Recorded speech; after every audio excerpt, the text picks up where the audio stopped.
looking good. I think we're fine. Hey Nixon, how's it going? And hey Dylan, how's it going?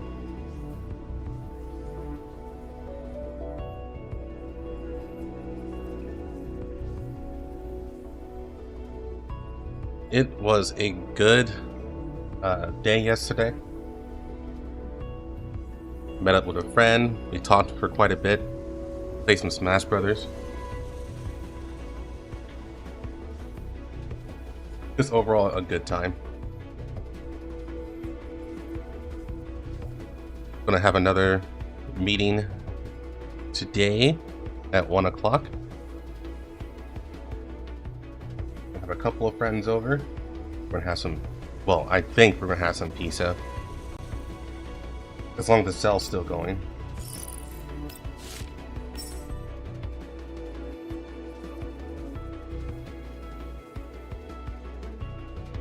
Diet's going great. I actually don't feel hungry when I'm not eating. It's overall a pretty good weekend, if I'm honest.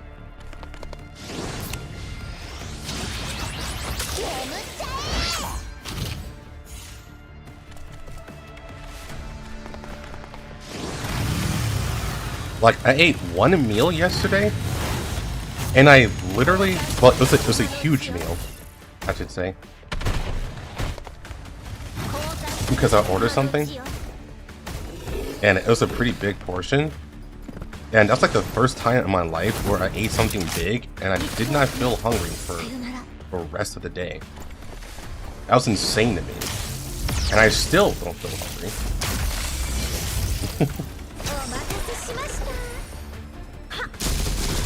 It was like, that was all I needed.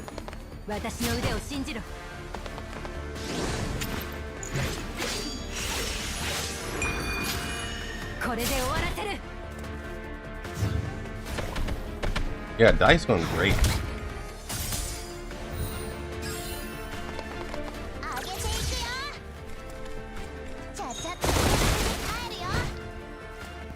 Like, all I do is just not gorge, I guess.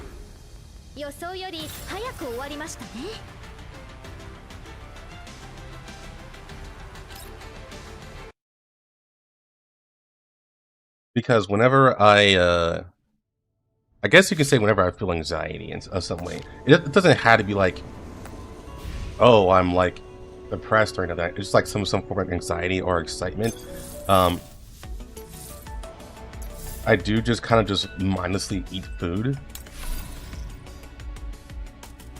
But ever since I started being more mindful of how I eat, I am able to recognize that more. And I think just spending a few days fasting has made me tell the difference between hunger and just wanting to eat.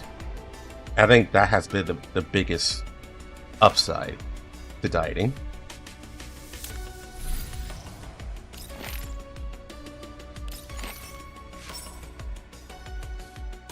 I think I genuinely have never felt hungry before in my life until I started fasting. I had a very privileged life.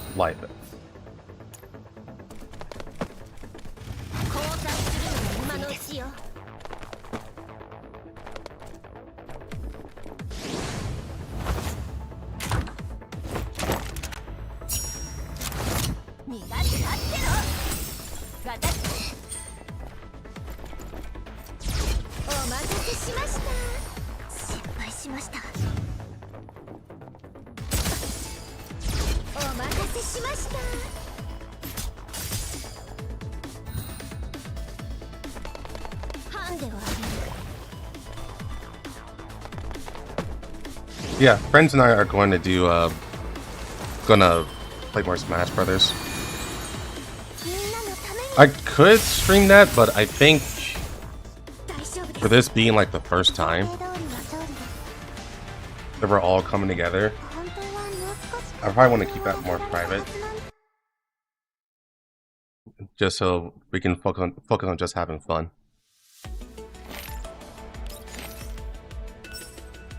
Like genuinely, the guy who's showing up.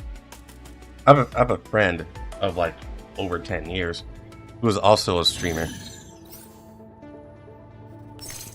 But the third one I actually met from work, and he plays Smash. And he's kind of addicted to Smash, but I don't think he's ever streamed before, or even did videos for that matter. So I don't want to put him on the spot. Just let him play and have fun. Let him shoot the shit. What characters do I tend to play? I play Joker, Samus, and Ike. And Mario for that matter, but my Mario is fantastic, but I don't play him in Ultimate. Not anymore anyways. I have him in my back pocket, and I'm actually really good with him, but I don't want to play him in Ultimate. I play him for a different Smash game. And since Mario works differently in different games, I don't want to develop habits from different games.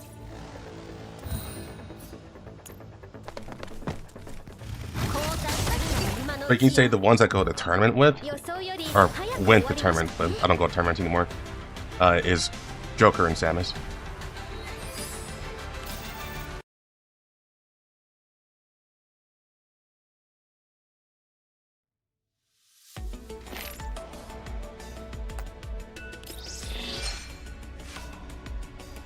Yeah, I was like retired from Smash since 2021. That was when COVID was a thing and there was only online, and I actually hated online so bad, even when I was playing Samus. And Samus is like has like a boost, a buff when she's online, but yeah, it's just too stiff, like way too stiff. And so that's when I decided to not play Smash anymore. Plus, I also felt like I was just getting too old for the game. Smash is one of the most popular games in the world, and it's the game where I stopped playing Smash before Steve came out, and I wouldn't play Steve anyways. He's not my playstyle.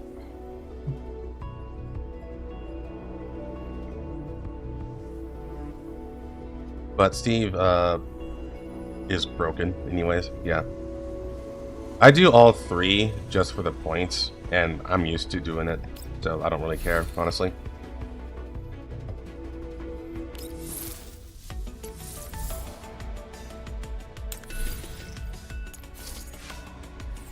Yeah, I stopped playing Smash competitively or going to tournaments since 2021. Because of online stuff and also other things I won't talk about.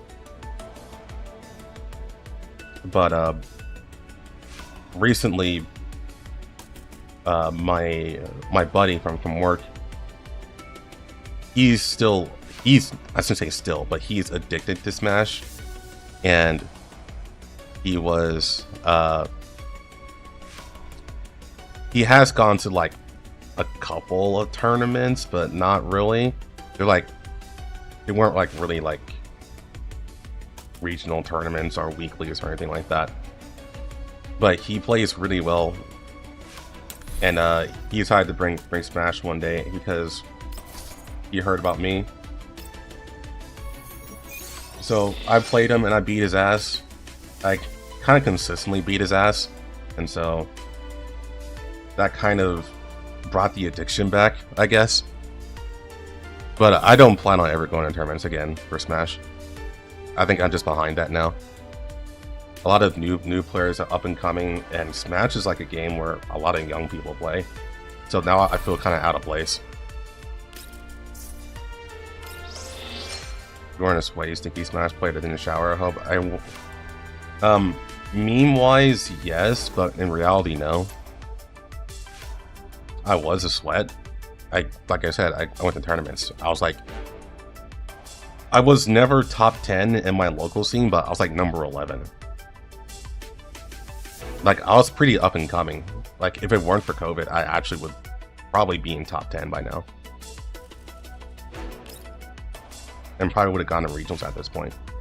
But COVID really halted my momentum. Now, and that was when I was really thinking about, like, man, I actually am getting too old for this.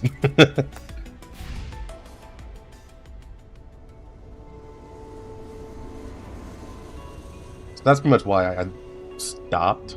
But yeah, I still like playing Smash competitively. I just don't go to tournaments anymore.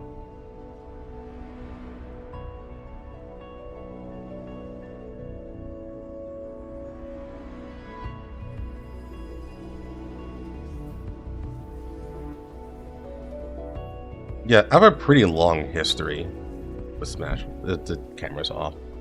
I was wondering, like, what's going on with the camera? There we go. Yeah, I have a pretty big history with Smash. Like, I basically played Smash ever since it came out in the Nintendo 64. And it was one of those games where... So, my parents, they didn't really like... strangling us. My parents didn't like buying games for me. They prefer going to Blockbuster, if you guys know that. They prefer just renting the game from Blockbuster. So I would rent Smash 64 over and over and over and over again.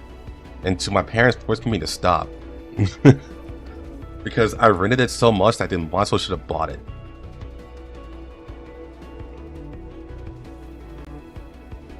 And then they actually got me Melee. And I played Melee for like forever, I guess you can say. Like, it was the main game that me and my friends played growing up. And then Brawl came out, and I played that all through college. And Brawl is when I actually started going to tournaments. Yeah, I know. They should have, but they were stubborn, I guess. Like, oh, he'll get tired of it eventually. I was like, no, I did not get tired of it at all. Yeah, Brawl's when I started going to tournaments. And, but that's like at the tail end. Smash 4 was when I really hunkered down and started playing the game competitively and started really improving. And that's when I met my, pretty much my best friend here in Texas. And we started playing. We started grinding, putting our nose to the grindstone super hard. And we were constantly improving, and we were like serious, like we were like really, really serious. And that's when I started making a name for myself. My friend is actually one of the best Brawl players in the world, literally. Like, that's not even a meme. Like, he was more serious about the game than I was.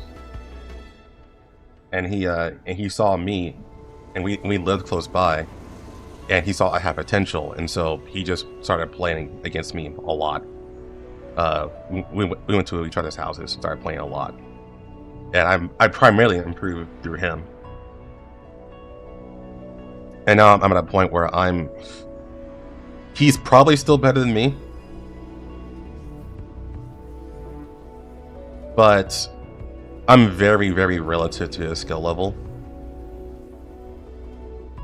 But he's just able to have more layers of thinking than I can at the moment. At least naturally. In order for me to do it, I actually had to lock in and think really hard about that. Yeah, basically.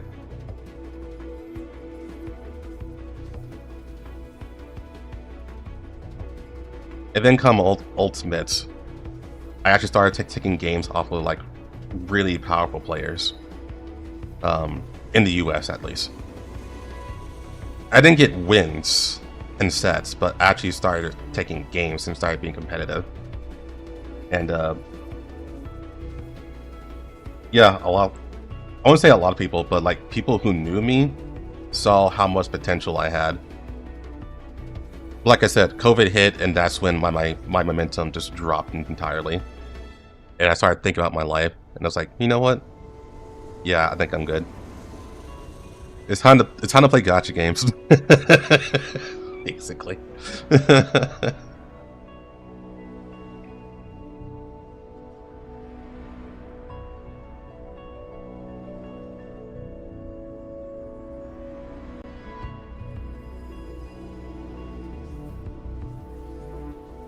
Do I have a steakhouse at every corner in Texas?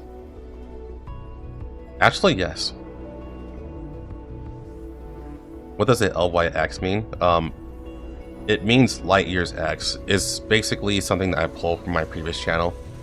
My previous channel that is basically not being used anymore is called Light Years X, and that's where all the Mega Man content is. I used to be like a Mega Man exclusive content creator. And then I realized that that's just not lucrative, and the franchise in of itself is just dead. So I didn't want to do Mega Man content anymore.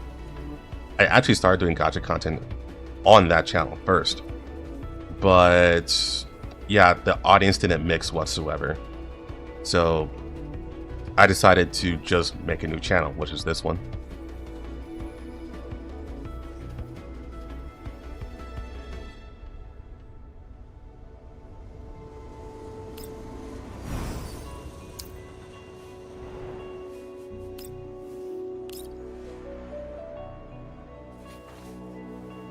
Yeah, I would say one of my favorites series is Mega Man.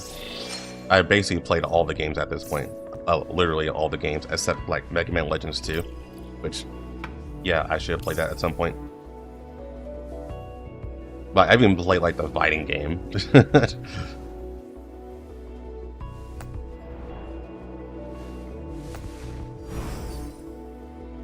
And I actually would play Marvel vs. Capcom Infinite because Mega Man X is there and he's one of my favorite characters of all time.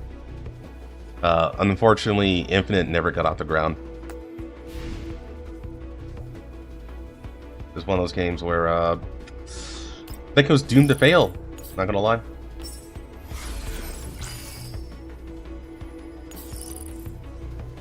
Actually, I agree with the berry mix. I tried that recently and it's really good.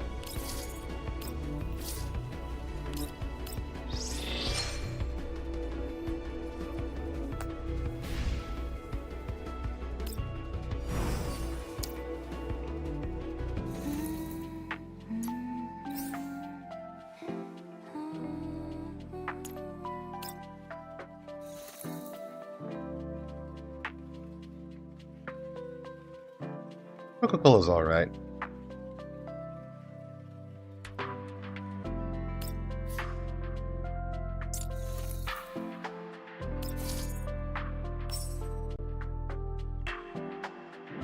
A soda stream? No, I don't.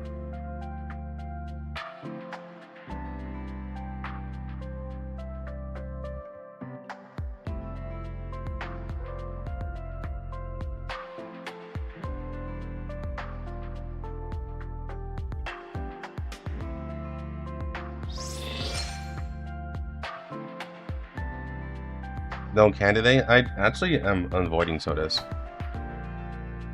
I'm basically just drinking water.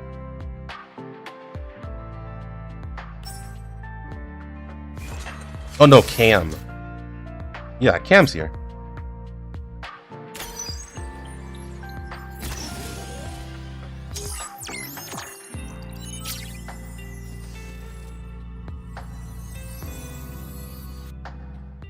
The fact that she has hard peoples is crazy. Have you finally fallen for me, Commander? Being honest isn't a bad thing. Admit it. You just like being with me and the feeling of chasing thrills. From now on, I'll belong to you, body and soul. You know what that means, right? Now then, what shall we do next? Considering you own me so thoroughly, that means you can do anything you want to me. Linksington dolls. What a bold decision. Does it mean you're prepared to accept all of me? Looks like our days together won't be boring after all.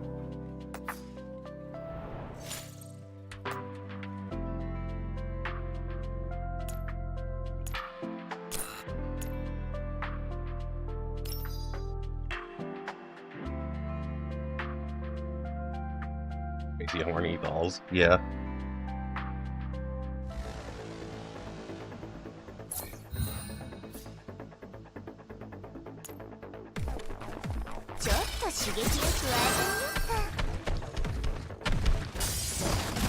Honestly, I would just have my channel name as just Hero Mystic. But I already have a channel named Hero Mystic. But I use that for like a personal channel. I'll just put personal stuff on there.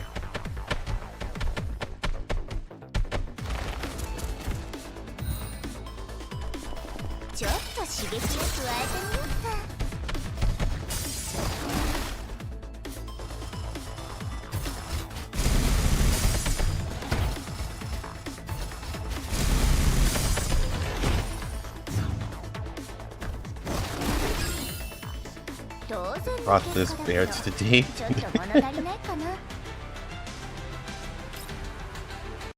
That bear's a bodyguard.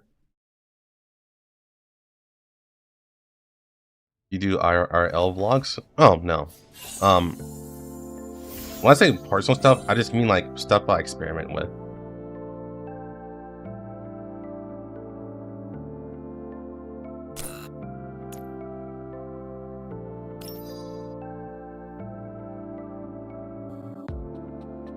Like I've done like document is the wrong word, but like personal pieces.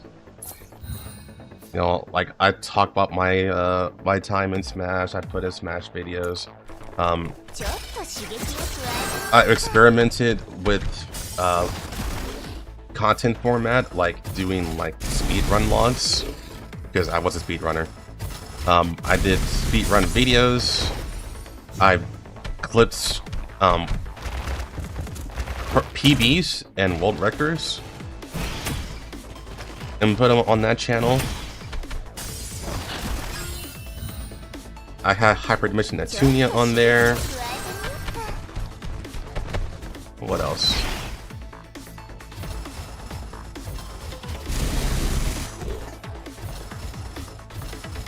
I had a clip on there about Persona 4 Reloaded that went viral.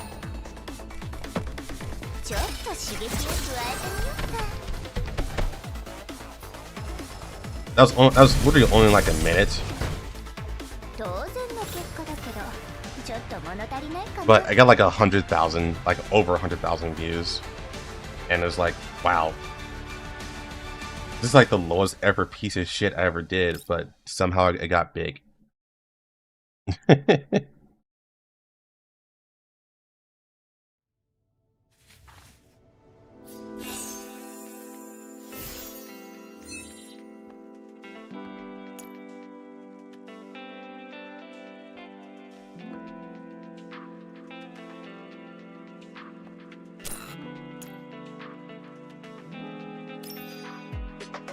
But basically, I just use that channel to do whatever I want because I don't really care about the views or even making money on there for that matter.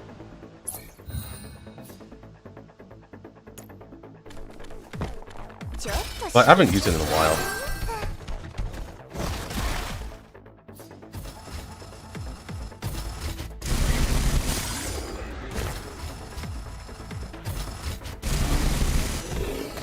But whenever I go back to that channel, I just think about like, man, I kind of want to speedrun again.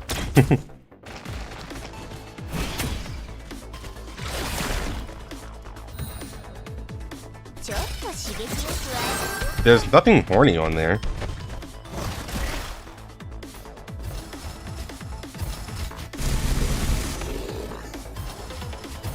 It's about how the AI is hilarious in Persona 3 Reloaded.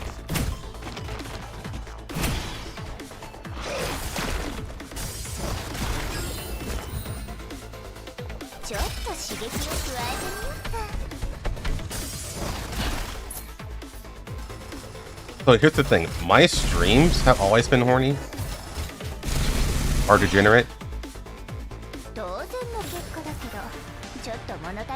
but the videos on my main channel, not my main channel, but on my Hero Mystic channel, has always been tame.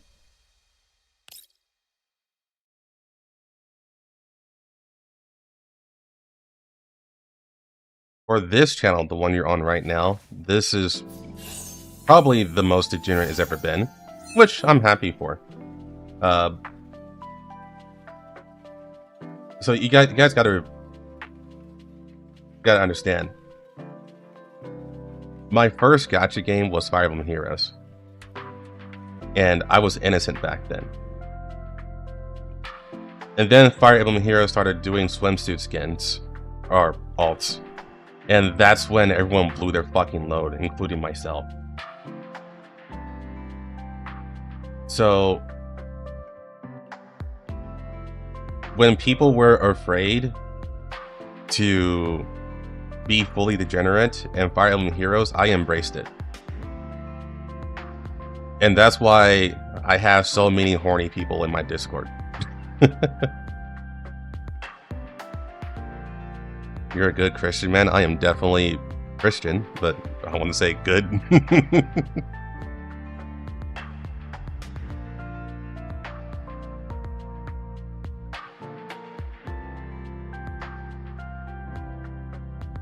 Some horny things. So I was actually a while ago, like a couple months ago, I was thinking about streaming Super Seducer.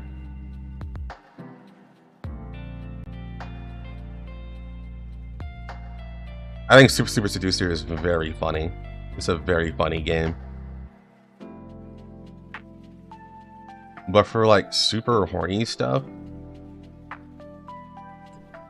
there's Brown Dust too. That's always a thing. I still haven't been donated for that, by the way.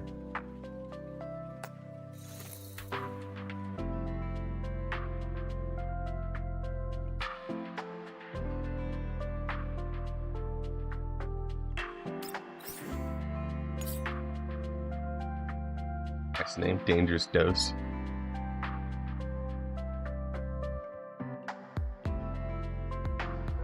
Oh, for Valentine's Day, Super Seducer?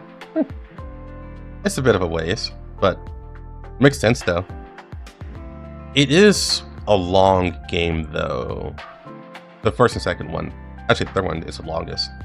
But my second one is the favorite one. I think it's the funniest and most outrageous. The first one is probably the most straightforward.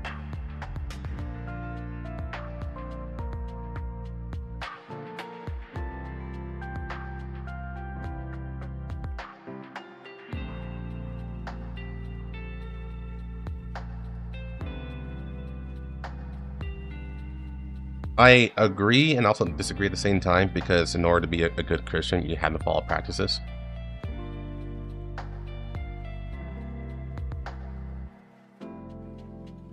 But I do know what you mean, intrinsics.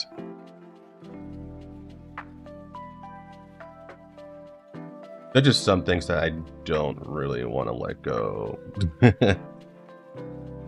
Especially when it comes to being a degen.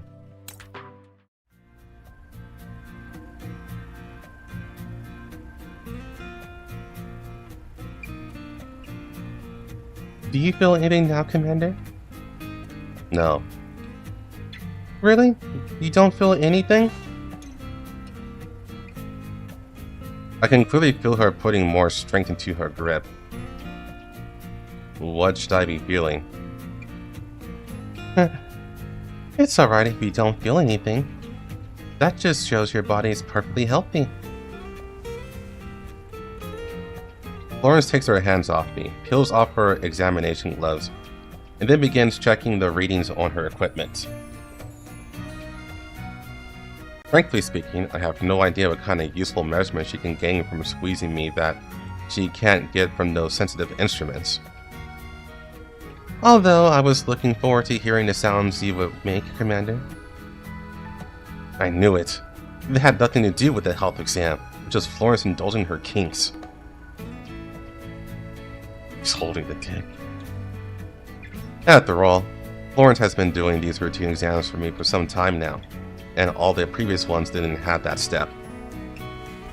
So, what are the results this time around?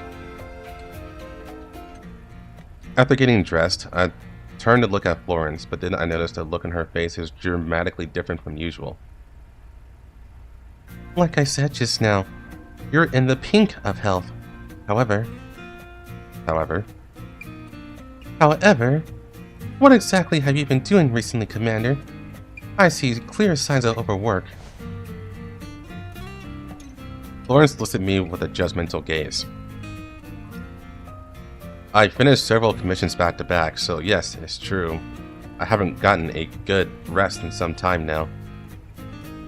Well, today's your lucky day, Commander. I've been working on a new compound recently, and I guarantee it'll fix your body right up. What is this, some kind of sales pitch? As you know, your health is essential for the final phases of the clinical trials. Therefore...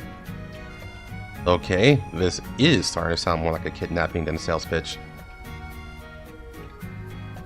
However, she wouldn't need to say that much if that was all there was to it. After all, I've been helping her with her work all this time, in exchange for not inflicting these little surprises on others. I understand. In other words, I just need to do what you say as usual, right? Not quite. The drug this time is a little unique, so your cooperation will need be a bit of a similarly unique nature. Unique? You see, it contains certain unstable elements which makes its side effects a little unpredictable. Oh my God! Longchamp became a member. Thanks for the gift, Dylan. I always appreciate it.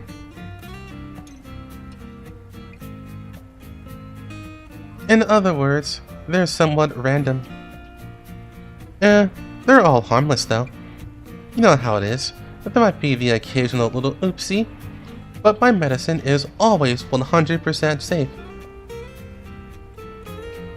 In contrast to her usual and her casual and easygoing attitude, Florence has always been professional and mature when it comes to formulating and administering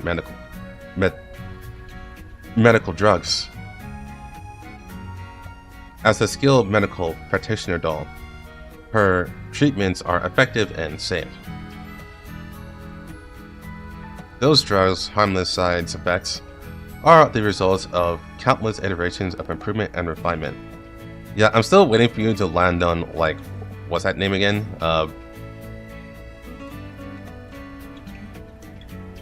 Pounding PU55Y. I think that's what the name was.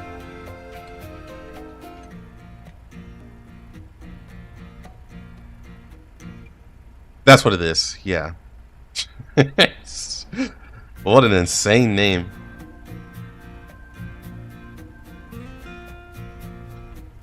That said, I'll have to reserve my comments as to whether or not she actually enjoys inflicting such side effects. In short, you can consider these side effects to be something like a lucky draw. There's no telling what you might get before the drug kicks in. Isn't that fun? But at the very least, I need to know what might happen, right? So, what side effects are we looking at here? Well, there might be a temporary loss to taste. Temporary? Or amplifying all sensory inputs by 10 times? In the worst case scenario, you'll lose your memory, but the side effects won't persist for more than a day. You mean that's not bad enough? However, the drug's potency justifies it. I guarantee that you won't regret taking part in this trial. Also, having experiences like these from time to time is pretty fun, don't you think?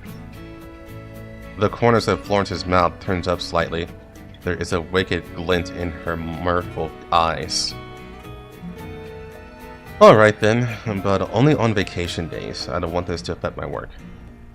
No problem. Before I can finish speaking, Florence's eyes lights up, and she produces a fully loaded syringe and drug and pulls seemingly out of nowhere. But look, Commander, it would seem today is a vacation day. There's no time to waste. Let's get started right away. She's plotted all this, I'm sure of it.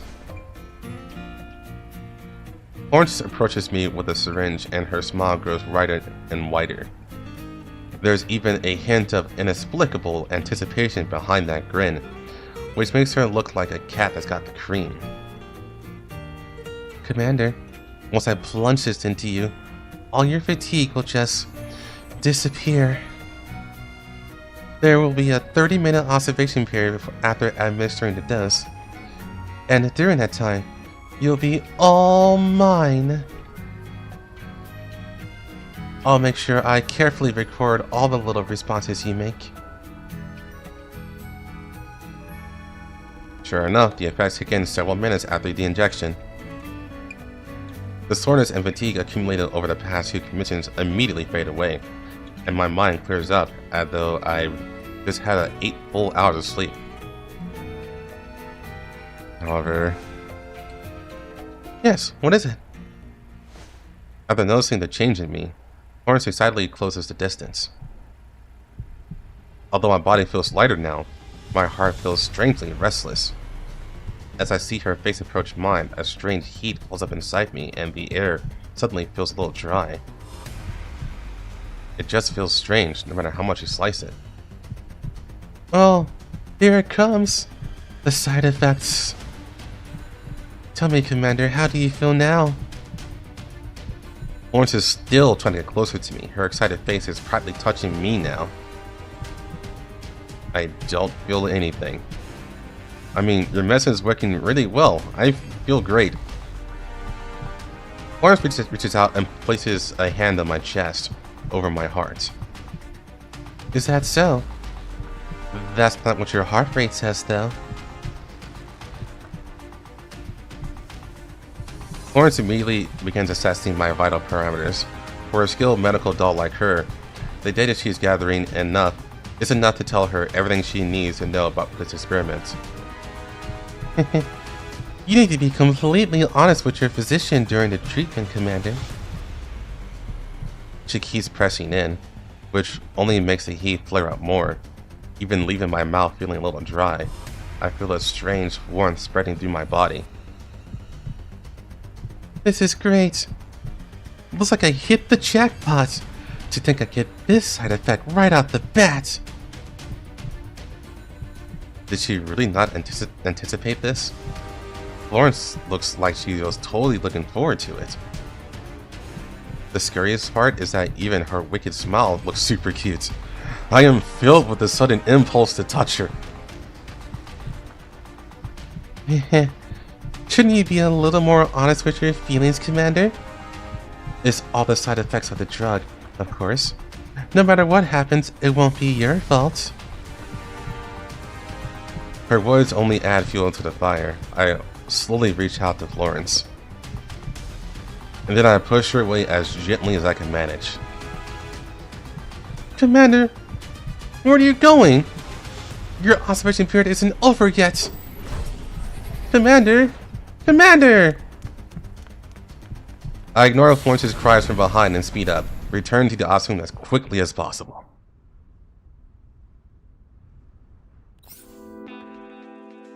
Commander, come back!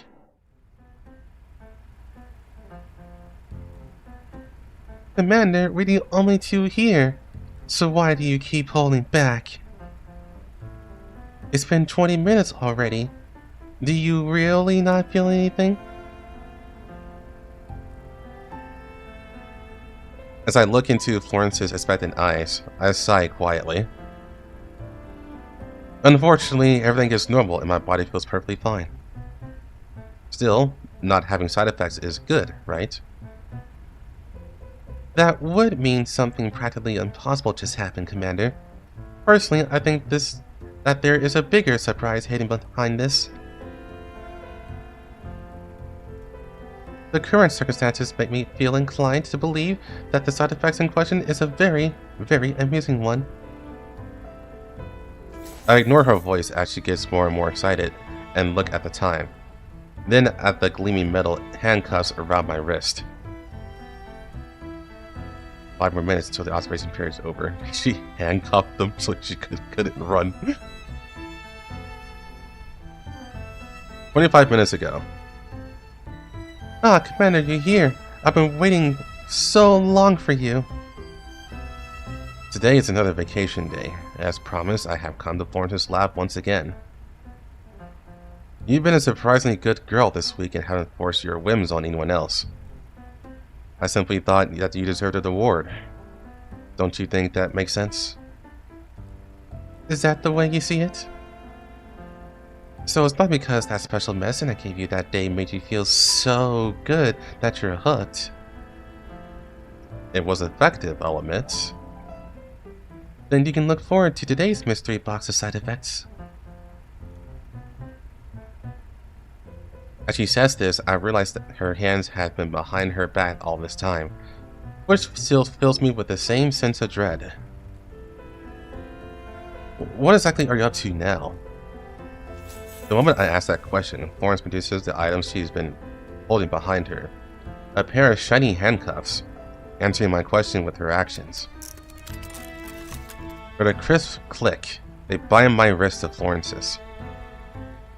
Now you can escape, Commander. Can't escape?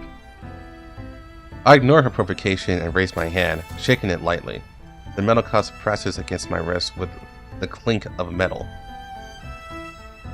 Oh, it's just a form of patient restraint so the incident last time doesn't happen again. Or were you expecting something more radical from me?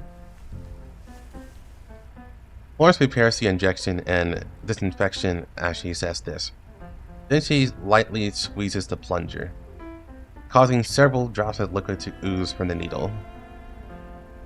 Don't worry, Commander. It'll be over in an instant. However, nothing happens even after the observation ends. Do you need a reminder, Florence? It's time. Yes, I know. So this is the feeling disappointment. It's like someone pushed the stop button on me. Still, this is actually kind of exciting too. Just as a look of disappointment crosses her face, she suddenly perks up again, like she's thought of something. Then she reaches into her gown pocket and slowly withdraws the keys to the handcuffs. Then she grabs my wrist. Perhaps it's because I haven't been moving for some time now, but being touched by Florence makes me feel strangely itchy. Oh? Florence raises her eyebrow, as though she noted my moment of surprise, and the upward curve of her lips betrays her delight, while her eyes are filled with interest at my present situation. She immediately stuffs the keys she took out back into her pocket before they can come anywhere near the handcuffs. Do you really think I can't open these? However, Florence doesn't seem surprised by that. Instead, she reaches out again and reaches a caress of my skin. But how could I do that? I am a delicate, fragile medical doll. Saying so, she runs her fingers along my arm, slowly tracing her fingertips and gauging my reaction. The difference now is that where I shouldn't have felt anything, that abnormal itchiness is getting worse. So, oh Commander who could clearly have left at any time, but has chosen not to undo his handcuffs and instead permitted me to do as I please all the while. Is it because you're actually enjoying all of this? Well, that's not entirely baseless. This is not the time to be discussing this topic. I advise you to not keep doing this any further. No matter what I say now, it's only going to have the opposite effect. More importantly, my voice is betraying what actually is happening to me. Florence seems to have caught on, because as she caresses my arm, she brings her mouth close to my ear. I think I found it. A side effect. It's just a whisper, and she's not being forceful or anything, and her voice is gentle and soothing, yet I can hear the wetness and the depths of her throat as she breathes into my ear.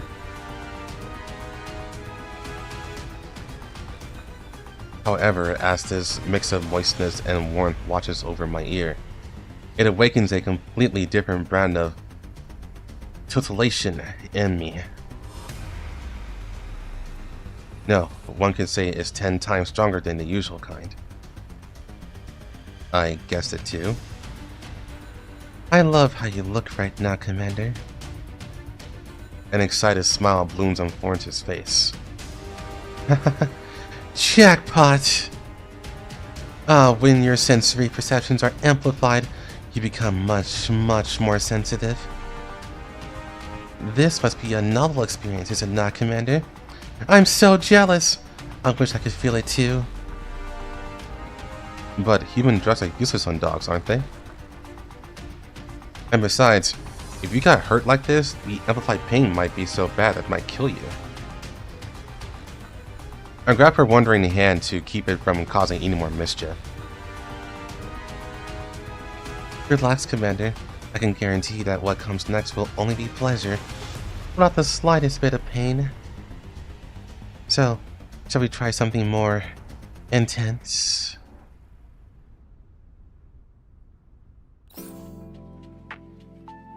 Is that it? Oh, I guess I did something. Because that was a faded black and Commander could not run. Oh, it's you, Commander. I was just thinking about you. Florence smiles meaningfully at me as I enter her lab. But when I look at her desk, I find that she hasn't made any preparations today. What's the matter, Commander? Anything you want to do? You mean you forgot the very same experiment you mentioned? It's a vacation day today. Huh? A look of surprise crosses Florence's face. However, this expression rarely stays on her face for too long. Soon, the smile on her face warms up and her attitude becomes much more enthusiastic. What's wrong? I happen to be feeling a little sore today, so I'll leave myself in your capable hands. So that's how it is, Commander. She eagerly grabs my hand and sits me down on the bed she normally uses for examinations. Come, lie down now, Commander.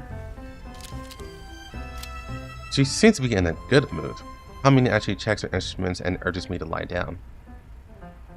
What are we up to now? Something's wrong here. Even though she seems to be concerned about me, I can't help but suspect that she's up to something. It's just a routine checkup, Commander. Why are you so scared? I'll be gentle. While still doubtful of her words, I nevertheless lie down on the bed. However, she does not turn on the surgical lights, and she just sits on the chair beside the bed. The fabric of her clothes rustles by my ear. Florence pushes a cart of medical tools and instruments beside me and grabs a package of Q-tips and lotion while rubbing my ears. Relax, Commander. This is just an ordinary cleaning, so I won't penetrate you too deeply. Florence quietly urges me to relax. That said, the cool lotion and gentle rubbing would have been enough to put me at ease, even without her voice. You're being a good girl today. Is your neurocloud alright? Commander, don't you think that's a little rude? After all, you're so tired today that even I wouldn't torment you any further. Therefore, all you need to do is relax, Commander. I'll make sure to properly pamper you.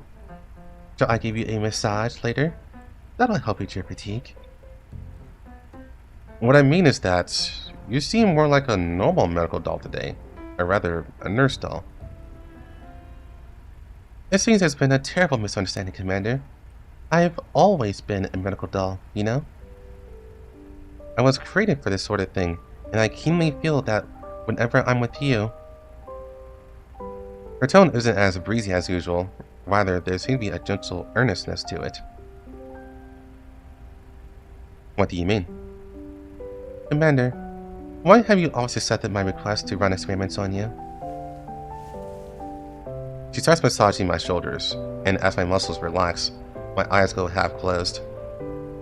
Well, I'd rather you direct all your efforts at me rather than get complaints from everyone else. Oh, you're playing dumb again. I'm not that easily fooled, you know? I'm bearing my heart to you here, Commander. Won't you at least respond in kind? Perhaps it's because we're so close to each other, but Florence has been minding her volume whenever she speaks. So everything she says comes out like a tender whisper. Even without her weird drugs at work, I can still feel a sense of intimacy in the air. It is this mood in the air that makes me open up more to her. Alright. What it meant is that, for a thrill seeker like you, it's the right to blow off a bit of steam if it means you'll behave aboard the Elmo. And besides, from what I know of you, your experiences are absolutely trustworthy. Florence's eyes narrow in delight. It seems she's satisfied with that answer. You're absolutely right, Commander. Only good kids get to feel good. I know I caused no end of trouble for you all along, but you always indulged me. So there are times like these when I like to use opportunities like this to show little tokens of my gratitude. It still seems a little out of character for you. No matter how I might usually act, I'm still a pure, innocent girl in the depths of my neural cloud. And, if need be, I'll give my all for my beloved Commander.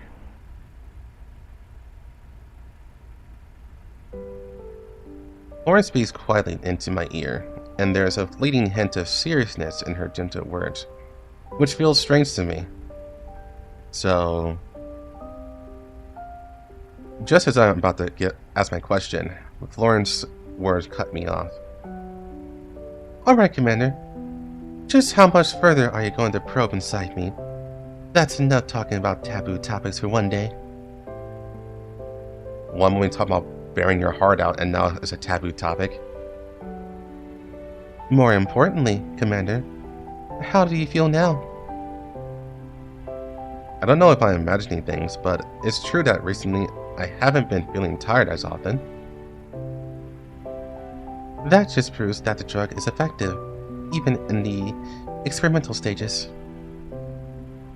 I just didn't think that you'd be serious about taking care of my body. An unexpected aim, no? Surely that counts as a surprise.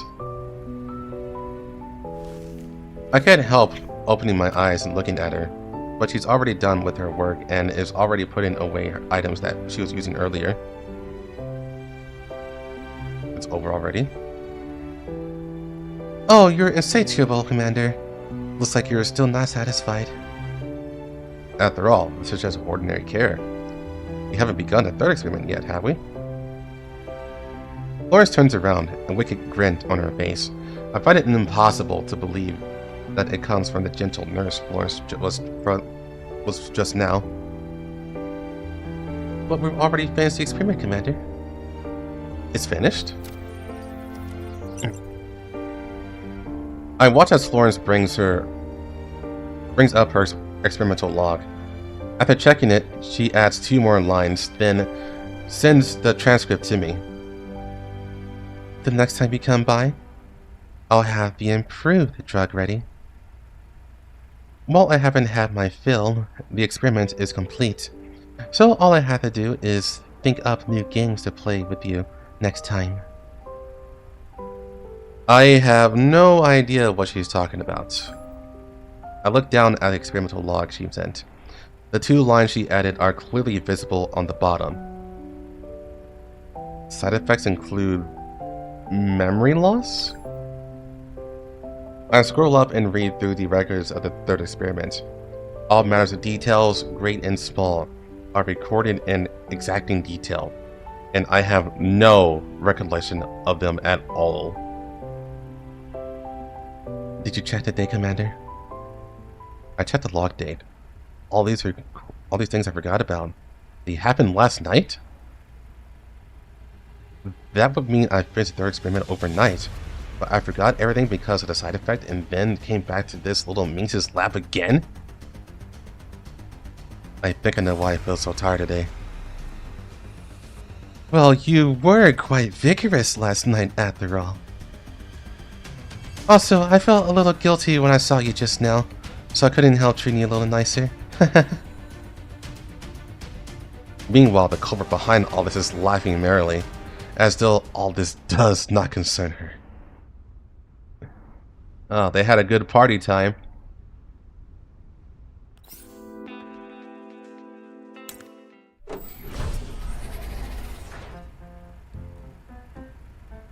Commander, here's this new drug that I promised you. Florence has taken the initiative to come to the ops room, probably because I've been deliberately avoiding situations where I'm alone with her.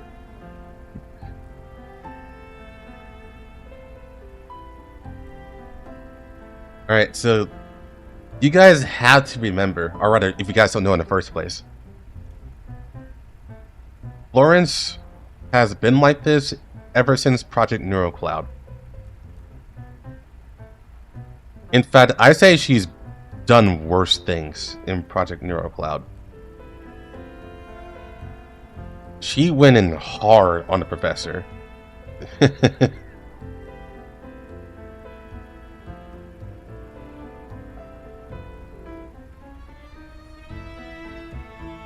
Florence has taken the initiative to come to the ops room. Probably because I've been deliberately avoiding situations where I'm alone with her. She also has the new drug she was working on all packed up into a little cooler, which she also presents to me. However, I just wrapped up an annoying commission and I don't want to plunge into another sticky situation right away.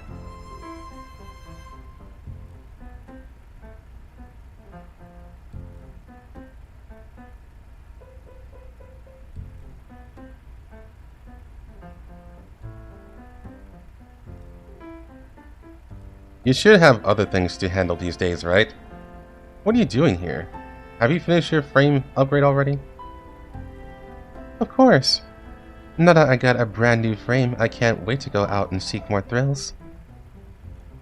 However, getting this drug to you ASAP is also very important, so I decided to make the ops room the first stop on my adventure. Commander, please make sure to follow the user's instructions closely.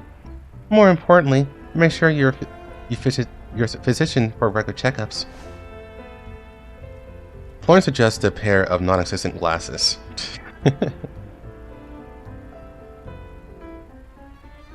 That is to say, me. I'll make sure to give you a thorough checkup and inspect every nook and cranny of your body. Now that you mention it, I should thank you for going to all this trouble for me. I take out the switch I prepared earlier and toy with it. Oh? You got surprised with me as well, Commander. How exciting. Florence's eyes light up as she senses a new form of excitement in store.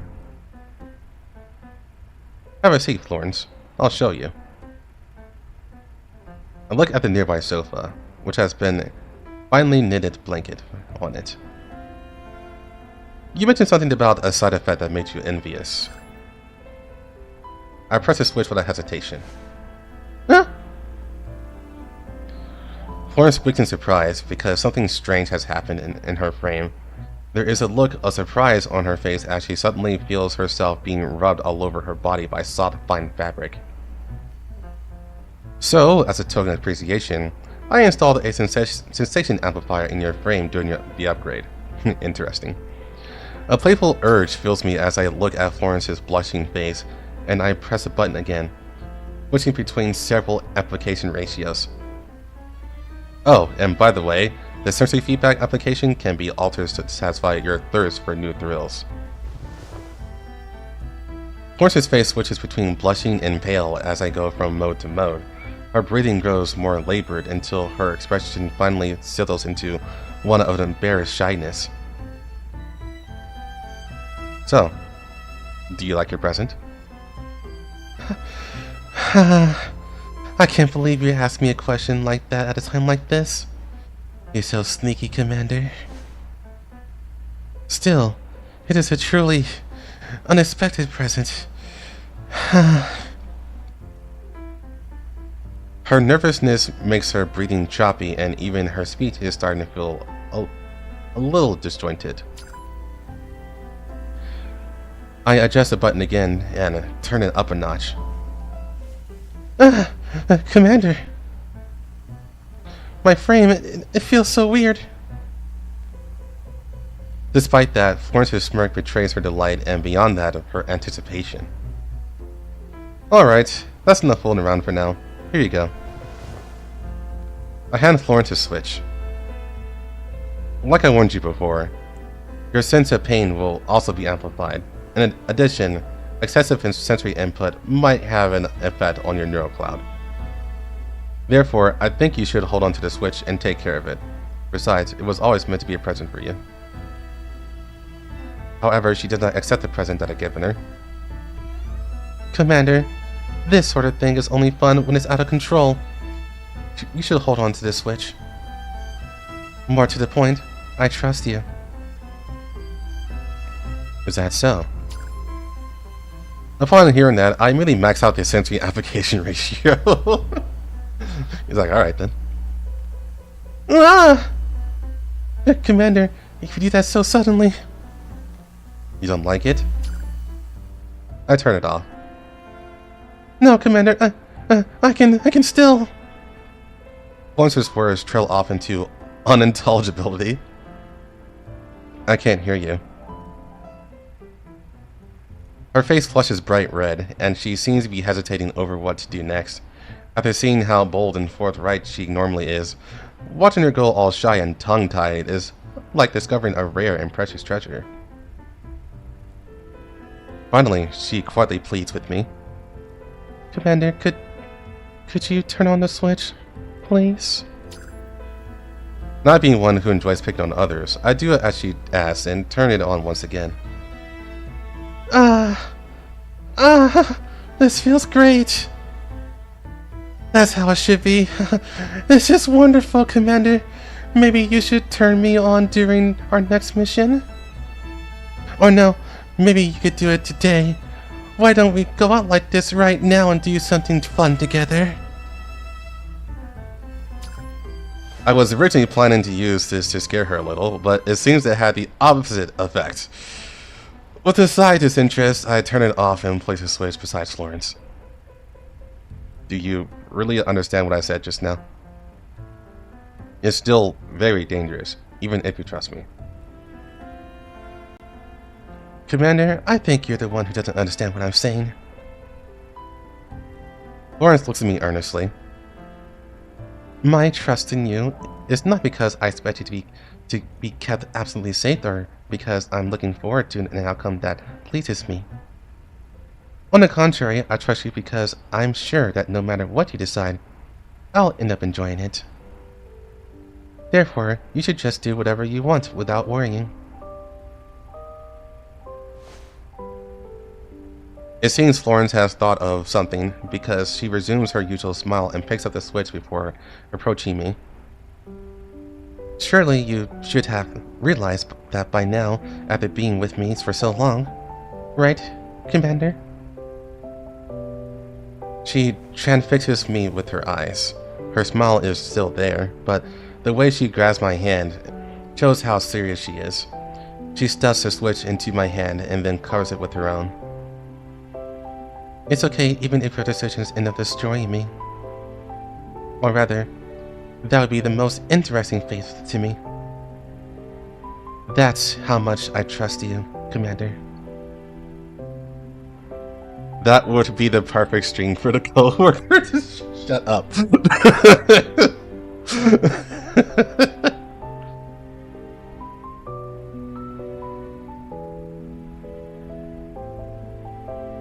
I look into Florence's eyes. Compared to other dolls, her deeds are always full of surprises, and she speaks far more boldly than most.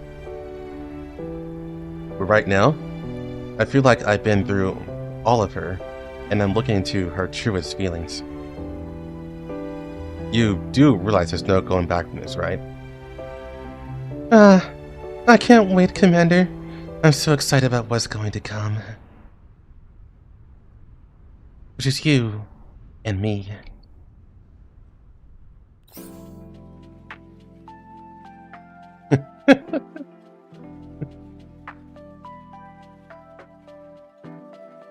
Wish they're in Florence's situation right now.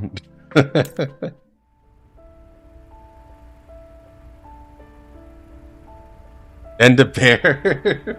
I forgot about that damn bear.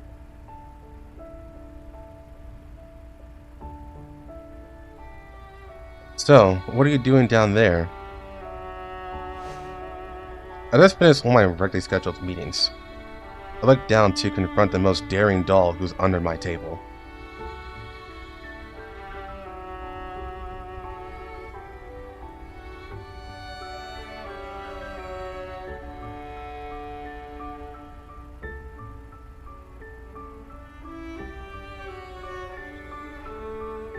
Alright. Oh, what's the matter? Isn't this pretty exciting?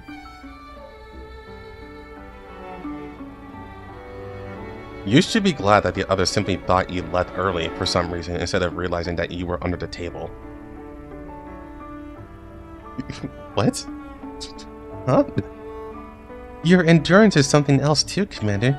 You didn't make a single weird noise despite all the distracting that I did just now.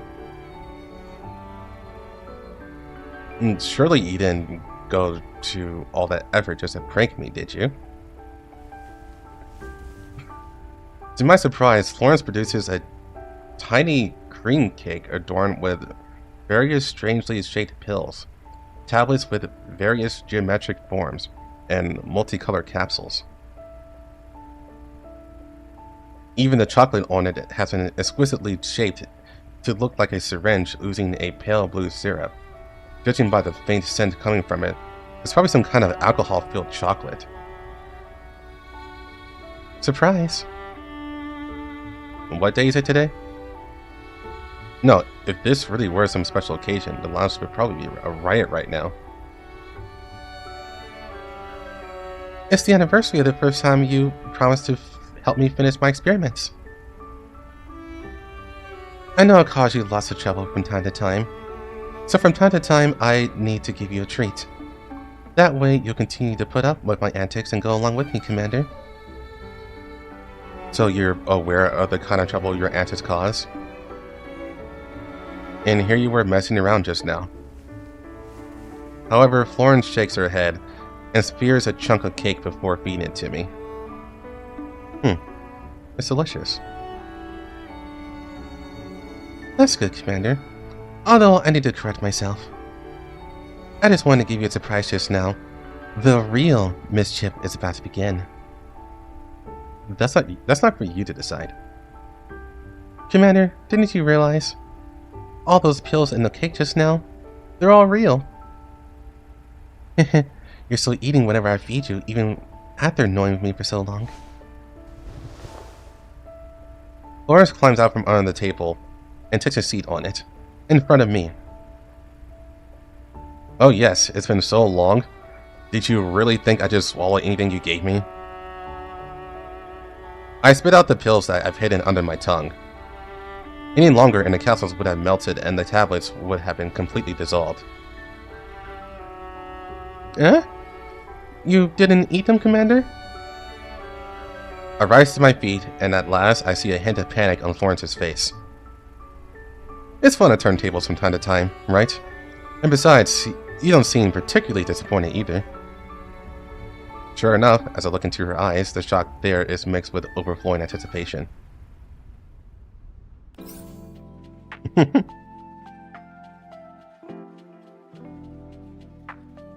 Okay, so he ate the cake, but then he masterfully tongued out the pills.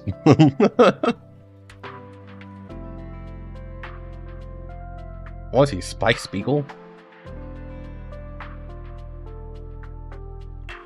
He got training.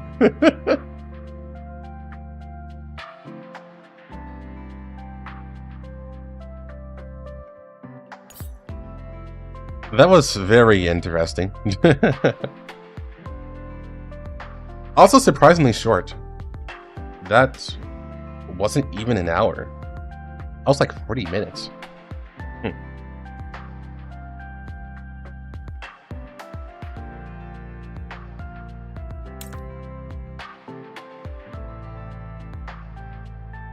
Record 1. After the commander left Griffin, Florence started growing bored with her increasingly dull life. In search of more excitement, she decided to leave Griffin and embark on a journey into the unknown. After that, Florence took up a medical vocation once again as a traveling physician. Due to Florence's hatred of boredom, she was quite willing to take up tricky cases and even render her services for free, which earned her quite a bit of fame. She also tried working with underground brokers to take on secret, exotic, and hidden cases. Although her methods and wicked laugh were discussed in hushed whispers filled with dread, her outstanding professional skills made her a renowned underground doctor in broker circles. Still, despite not lacking for thrills in her life, it ultimately left her unsatisfied. It was only when she made contact with her long-lost commander that she truly felt excited again for the first time in a long while. Her cheerful and straightforward side compelled her to seek out the commander for her own amusement. Always one to take the initiative, Florence is used to resorting to all manners of devilish means to attain what she wants and to satisfy her restless heart, even if it means plunging into the abyss as a result, which she will savor every moment before her annihilation.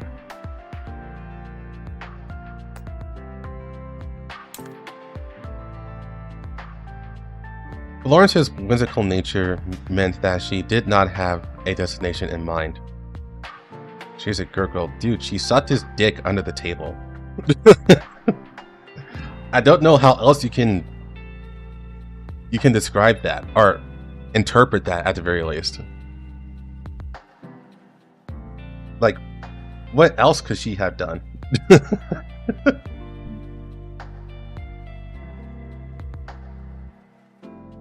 That is good.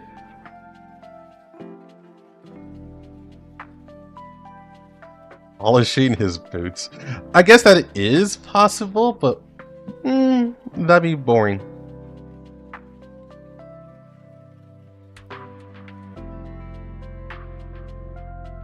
When she left Griffin, she was purely focused on enjoying the adventure ahead of her. However, the truth was that as a medical doll, Florence has an innate sense of responsibility and kindness, which meant that she could not simply abandon the sick and wounded that she saw. For that reason, she began conducting herself like a traveling physician, helping everyone she met who needed her services. And polishing her... Okay. During this time, she encountered several unrecorded illnesses, which led to her picking up her old habits of concocting new medical formulas, a source of joy that had long evaded her. And so, Florence officially hung up her shingle as a practicing doctor and began delving deeper into formulating and administering pharmaceutical therapies. That said, many of her patients were explicit about never wanting her help again, unless there was absolutely no alternative. However effective her drugs and methods were, her unique personality meant that her passionate nature was a little hard to bear at times.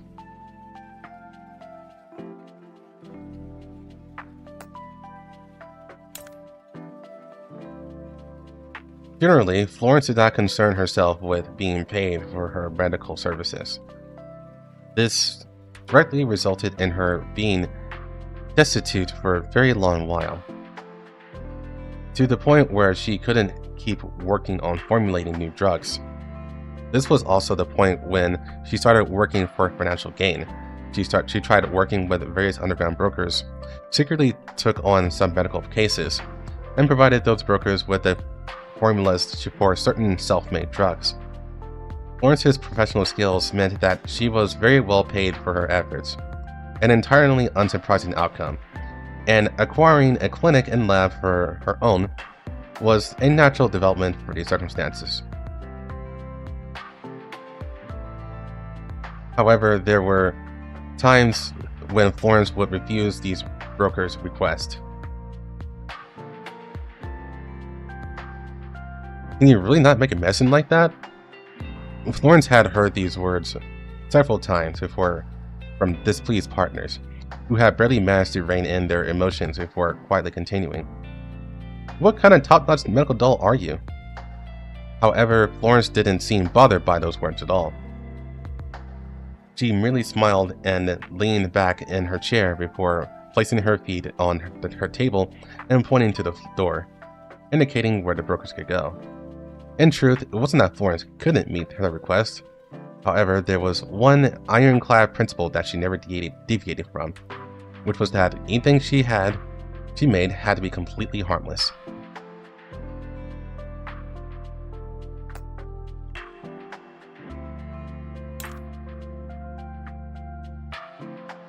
Are you truly a doctor? The girl stared at the doll before her. Said doll had a diabolical smile on her face, if not for the medical paraphernalia all over her. It would be hard to imagine that she was a medical doll. Before this, the girl had always thought that the fiend Angelical was nothing more than an urban legend in the contamination zones. How could there be anyone out there who would venture to the edges of the red zones by herself simply just because she was interested in Elid, while helping so many of the infected along the way? In the contamination zones, there were many people whose first reaction after discovering that they had contracted Elid was not to ask for help but to hide their illness. Part of the reason was their enormous medical bills, but it was to avoid the stigma associated with it. There were even those who went as far as to use their sickness to make a trade. And then so came this doctor who had come to the contamination zones for reasons nobody knew, who was actually willing to give these people the supplies they needed as long as they accepted her treatments and cooperated with her research. Yes, not only could she ease the pain of those afflicted, but she could even compensate them with supplies. You could just ignore this, right? After all, we're beyond saving, aren't we? The girl muttered quietly, clutching her tattered old jacket around her in a defensive reaction, but her eyes still lit up from anticipation despite herself. So you're hurting me then? Good. That simplifies things. Florence threw her coat open and pulled out a syringe. Ready to take your medicine, my new patient? It was true. The fiend Angelical of the contamination zones had a grin that would be at home on the face of the devil himself. With that thought in mind, the girl abandoned herself to Florence's tender mercies. He has been busy for the past 10 years. Ever since Florence boarded the Elmo, the complaints about her have never stopped.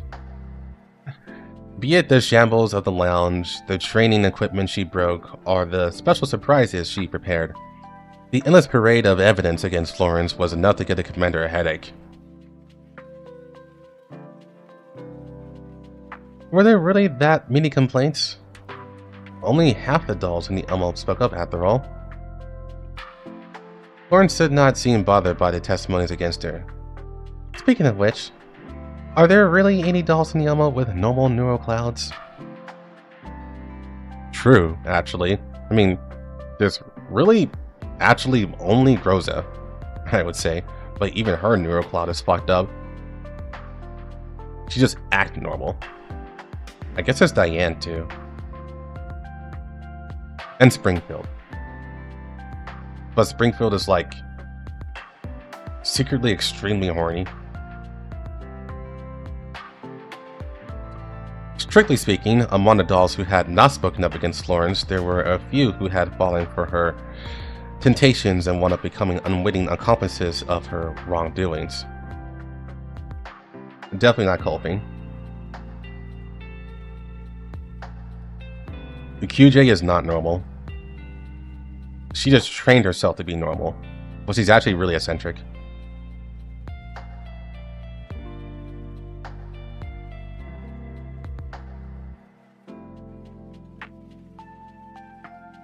It doesn't matter what the reasons you have. In any event, I don't want to have to receive more emails complaining about you in the future. Frolic is not normal.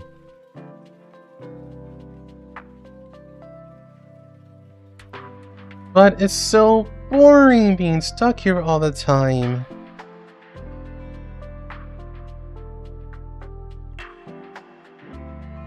Kamikaze Force.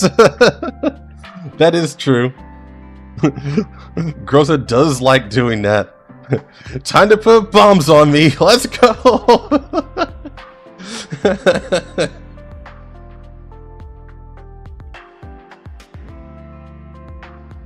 Yeah, Centeracy is normal.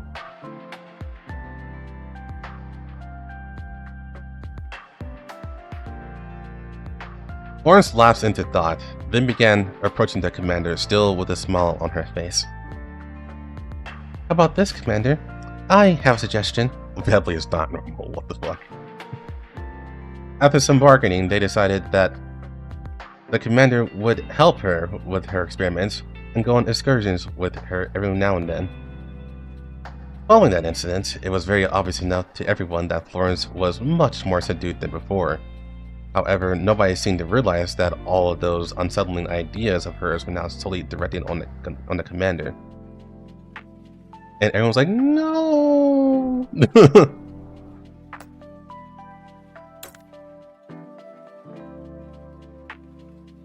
My commander, here to pay me a visit? The first thing I saw when I stepped into the room was Florence's smile. It was so broad that her eyes were narrowed in mirth, and there was an ardent gleam in them. However, what really grabbed my attention was the bright white straitjacket she was wearing, which securely bound her arms and legs. Wait, I think we saw this before.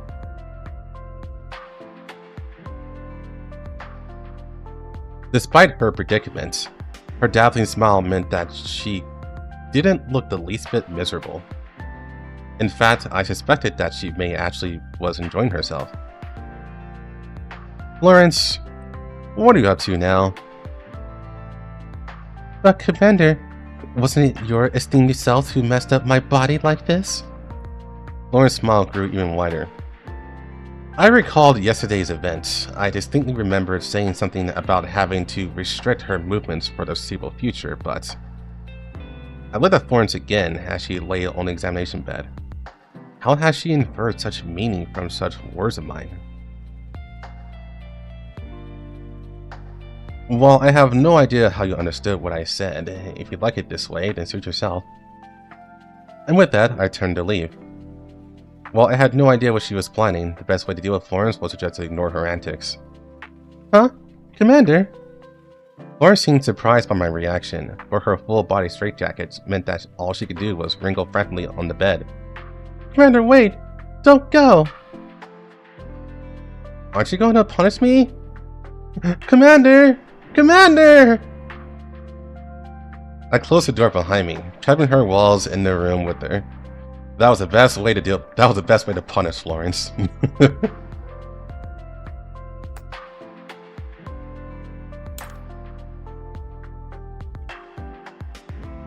Oh, Commander, this is fun. Despite the infectiousness of Florence's laughter, I couldn't bring myself to laugh from my place beside her. Even without her saying it, her reaction told me that we'd be going on this roller coaster again. Or rather, again and again. While I wasn't exactly opposed to this sort of ride, going on it so many times was exhausting to say the least. Still, if I satisfied her request, she wouldn't get up to her headache-inducing stunts on the Elmo. Let's take a break, Commander. However, after we got off the Mr. Bones wall ride... Why Mr. Bones?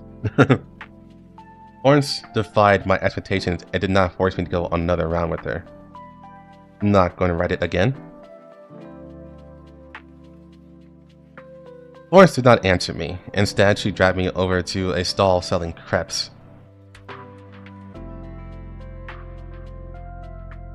Well, we've been on it so many times already. Why don't we have some of these instead? While there were many dolls who were passionate about sampling various foods, Florence was not one of them. The fact that she would abandon the roller coaster for crepes just seemed all kinds of peculiar. you were getting into VA was something I fully support.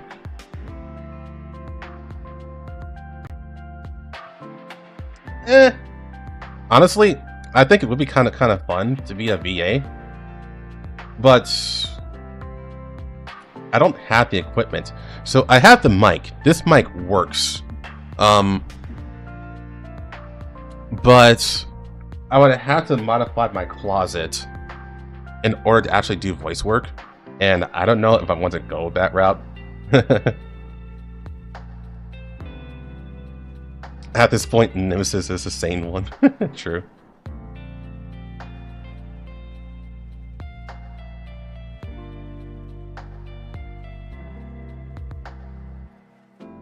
As a radio announcer, yeah, I think that'd be the best one, actually.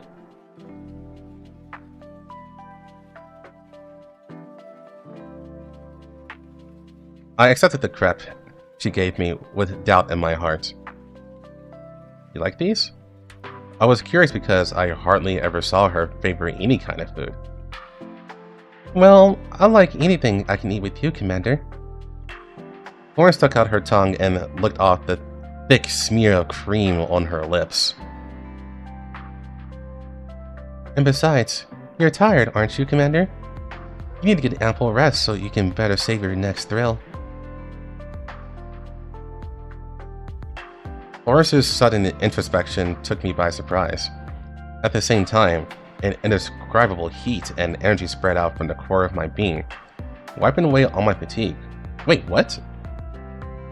Ah, it seems the drugs just kicked in, Commander.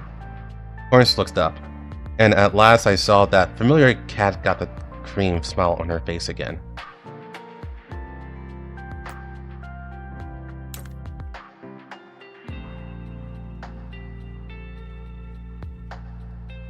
Florence has been acting very strangely of late. Or rather, she's always been strange, so the fact that she's acting so normally was instead quite suspicious. She's been well behaved and diligent during commissions and didn't do anything to overstep her bounds. Neither did she resort to various ways and means to trick me into her room for experiments. In fact, she was resting alone in her room in between missions, just like any other doll would. But every now and then, she'd come out of the ops room with an earnest look on her face to serve me something purported to be afternoon tea. According to my experience, it would be nearly impossible for any food or drink she served to not be laced with amusing extras. Therefore, I merely sampled morsels of it, but to my surprise, it all turned out to be ordinary tea and snacks this time. Something's not right. Florence? And so I waited by the doorway to her room today and grabbed her. At first, she froze up. Then she turned around and smiled her usual smile at me, while leaning against the frame of the doorway. Oh, it's you, Commander. I was wondering who it was. Nope, no experiments planned for today. She leaned forward a little, looking up at my face. Or are you finally hooked on me, Commander? Someone's being rather bold. We had known each other for long enough that I understood everything about her. Despite her usual air of calm and her daring words, I could sense that she was bluffing from the resistance in her limbs. Pray tell, why have you been acting so strange recently? Commander, why is it that you can always tell the reason why other girls are behaving unusually, but you're instead so clueless when it comes to me? After blushing for a moment, Florence suddenly grabbed my hand. In general, when a girl begins acting awkward all of a sudden, there's only one reason for it. Florence slowly tugged me aside and began pressing me against the wall. Don't you get it, Commander? I've been so strange recently because I've fallen in love with... I couldn't bear to hear any more of that. I put Florence out of my mind and opened the door to her room. Ah, Commander, aren't you at least going to hear out my confession? Don't look in there. The inside of the room was an utter mess, reminiscent of the aftermath of Viagra raid. It was this close to being wholly exposed to the sandstorm outside. Florence!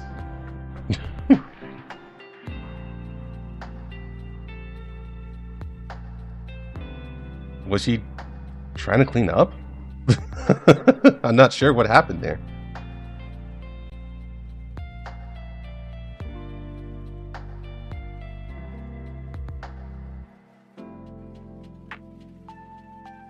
Was she smashing her body pillow too hard? I'm not sure why it became a shitstorm in her room.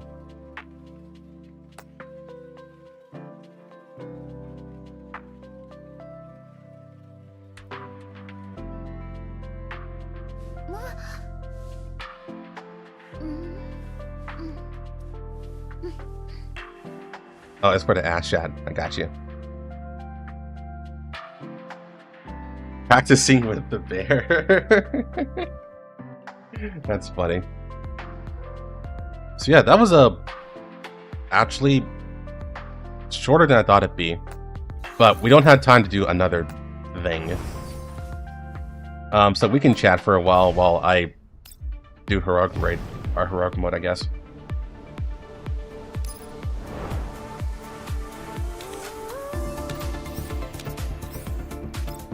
Yeah, Flo is great. I like her.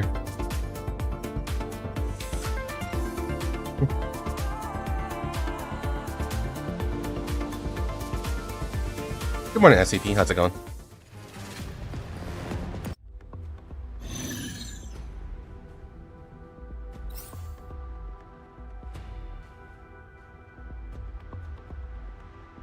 Was she the horniest story so far?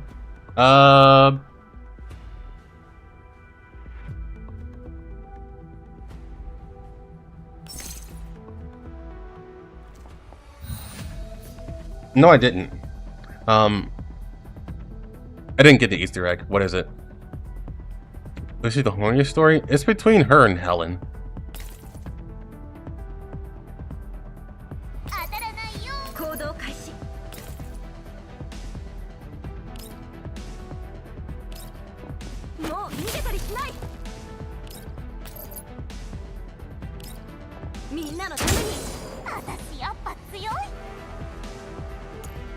Oh, hold on. I just want different music.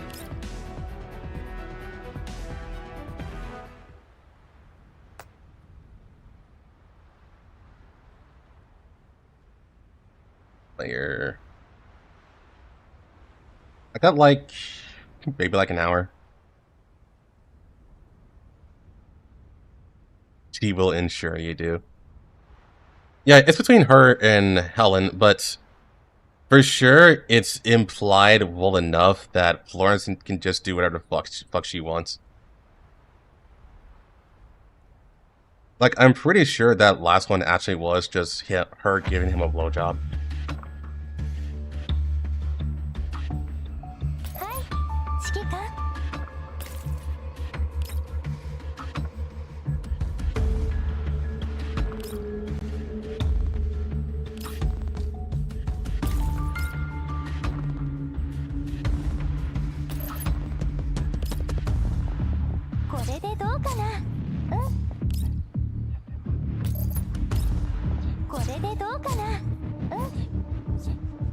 I love how unhinged she is, but I think you guys already know that.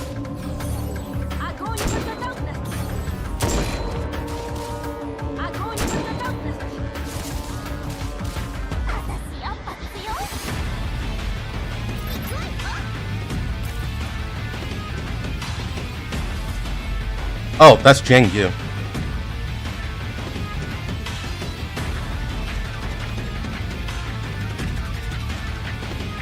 Oh, thanks for that, Den. I appreciate it.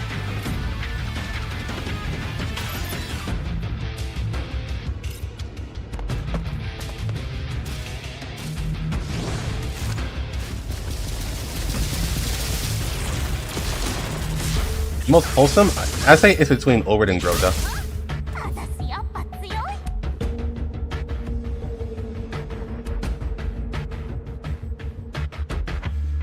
That's a little awkward to do.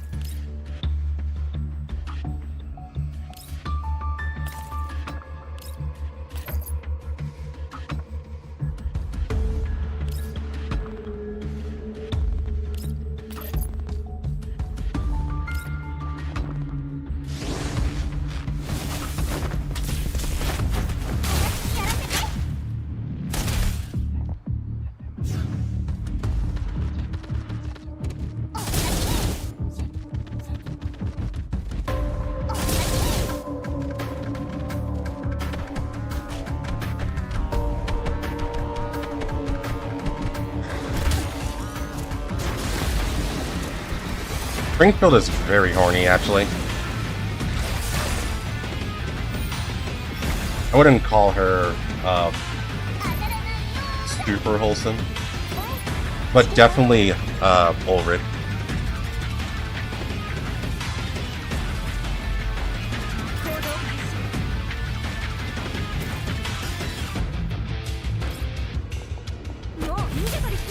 Horny in a wholesome way.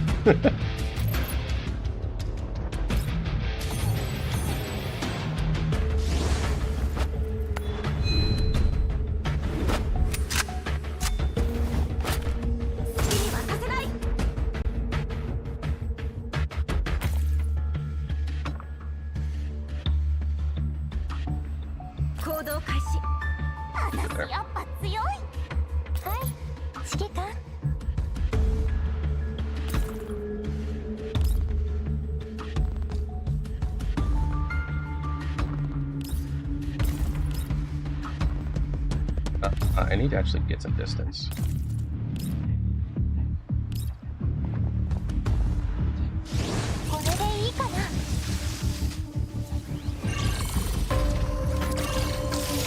Honestly, yeah, that's what Springfield's all about. So, I don't know. Ever since Helen showed up, I kind of don't know if that's actually a thing.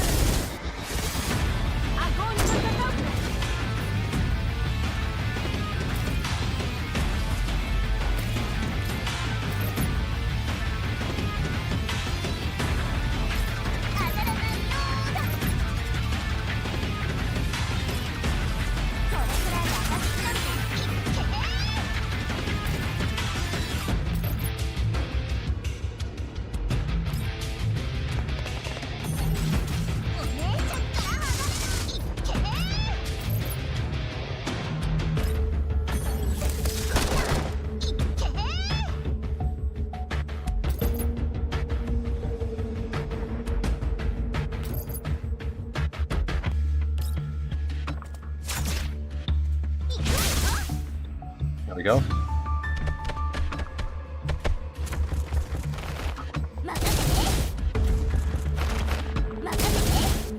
Yeah, Helen wants that womb force installed, like, extremely badly.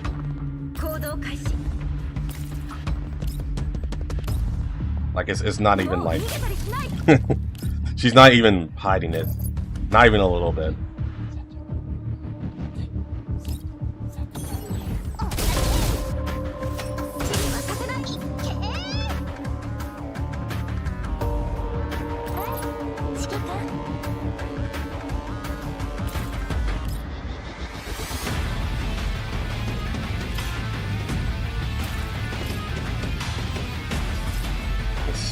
That's what their plan is, huh?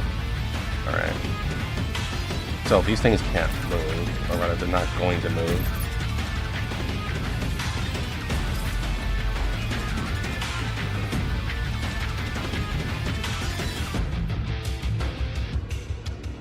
I might need to position Mosin a little better, but we'll see.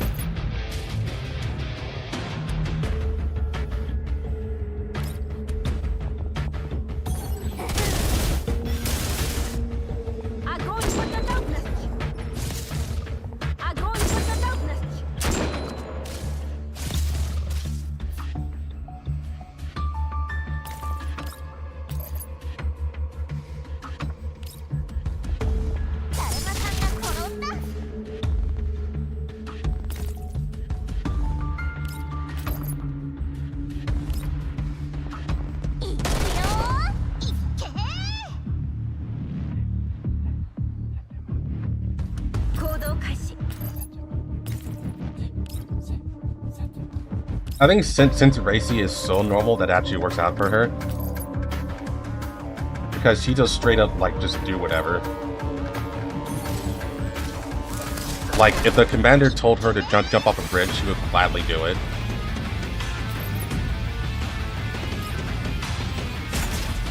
What the fuck? That's it, that's a weird camera switch.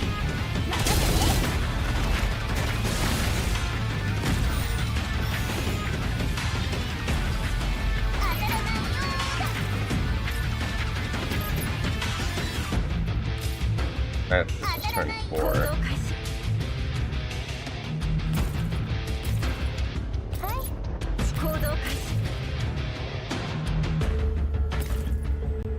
I gotta kill this off first. Maybe we can kill this one? Yeah, we can. I think that's a priority then.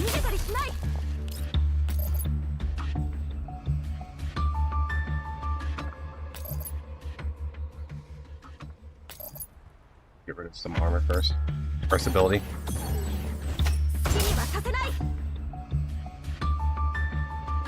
It sounds like a Persica thing. It'd be interesting if she was working on that. I think she would be the person to do that. All things considered.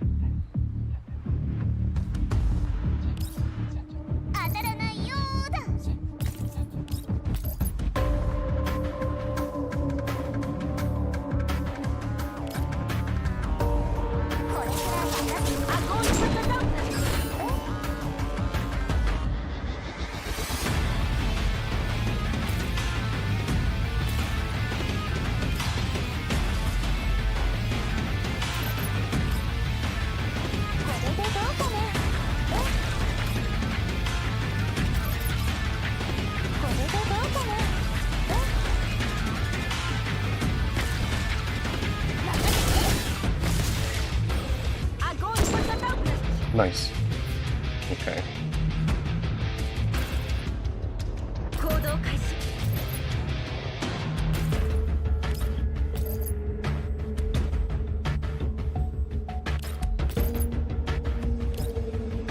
Okay, I think at this point I'm good. Oh, right? Cool. Alright. That was easy.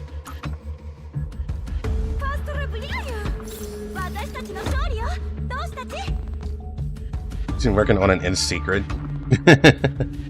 Maybe. I feel like... Okay, I'm gonna be real with you. It's actually shocking that it's not made in this universe. We're already making it in real life. Well, trying to anyways. So you would think they would have already made it and then installed it in dolls so that you know, things can happen with lonely guys.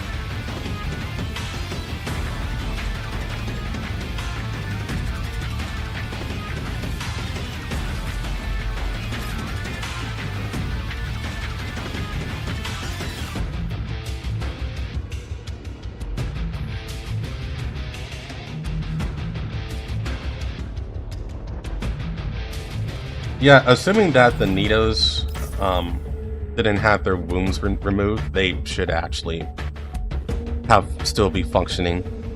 It's just to be able to have children. Let me double check.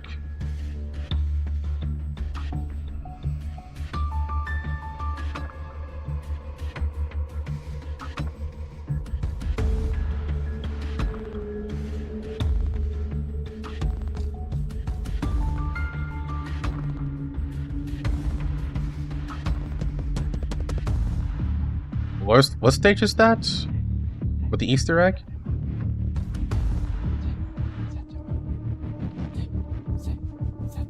Here?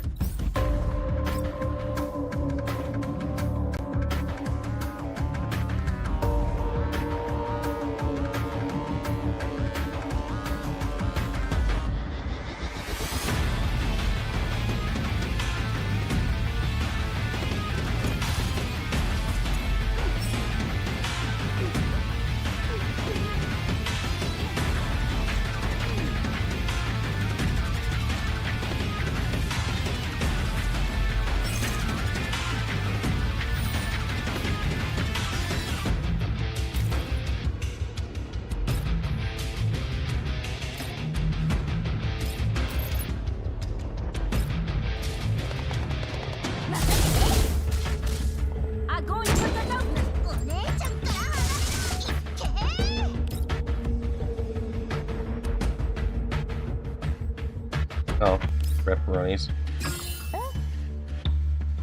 Intern. I just need to do this with, Belka. It probably would have been better if I did Ulrid instead, but whatever.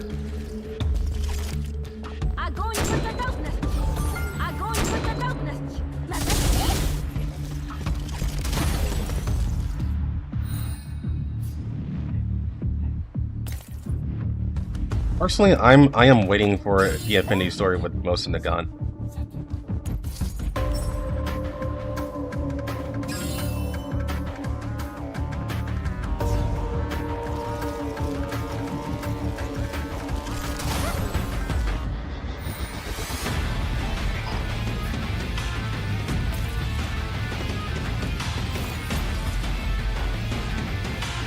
I don't know what I just got.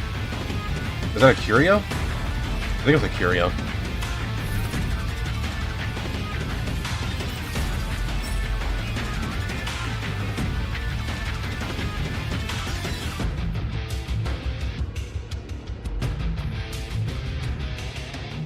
Yeah, considering that Mosin Nagant has always had a hard crush on the commander. And even in her dusty memory,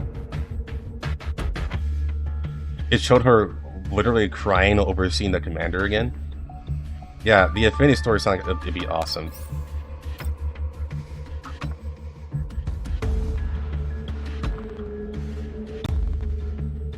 Also, there's also that thing where Mosin and Groza were best friends when Groza still had her memory. I don't know if that's going to be like main story material, or if that'll be like Affinity story material. But that needs to be caught up on too.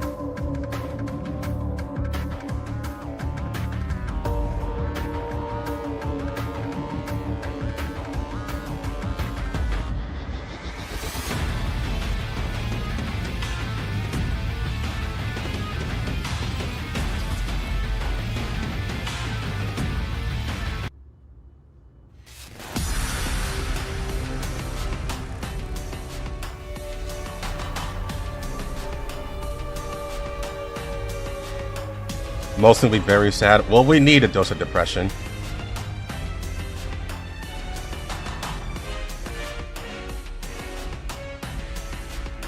But I think it's one of those things where especially since Groza is basically the main girl of this game, they kind of need to get Mosin Nagant involved.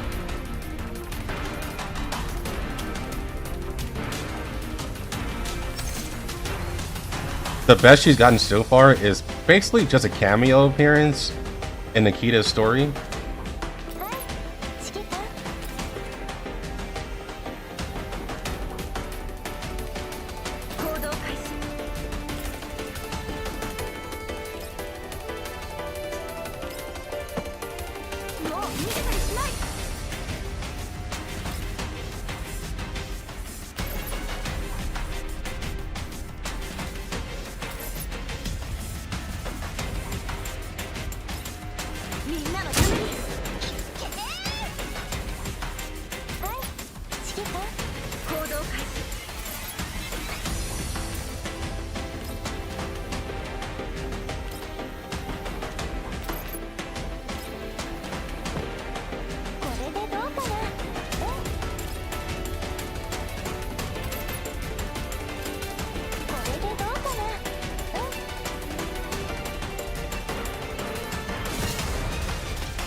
And yeah, that does remind me. The red onion thing.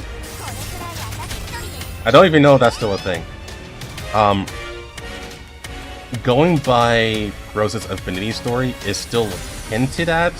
That's still a thing, but they haven't touched upon it in such a long-ass time.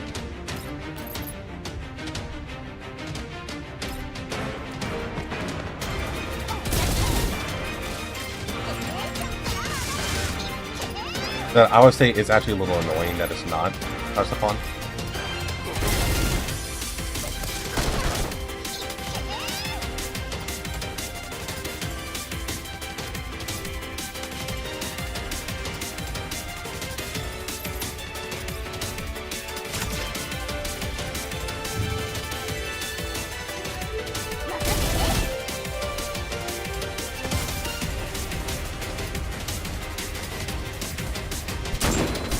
Holy fuck!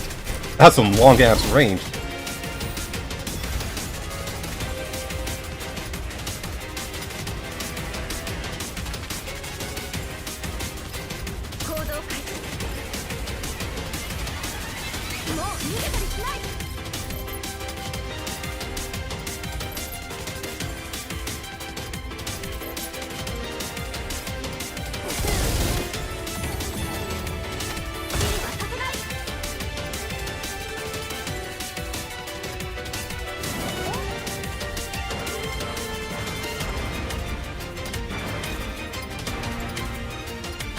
The red onion is paradise.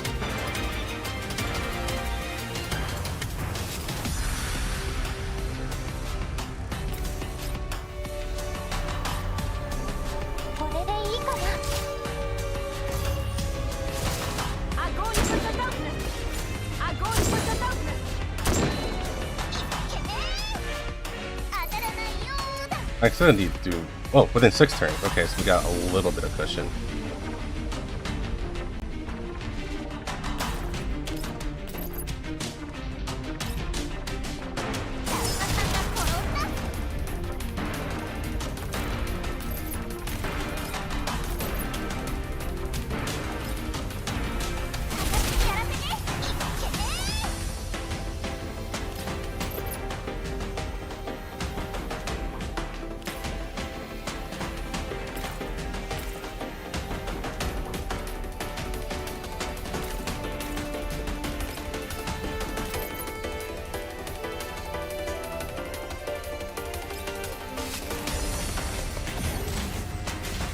Oh, I think it's a bad idea, actually. Oh no, the heal at the end should be okay. Maybe?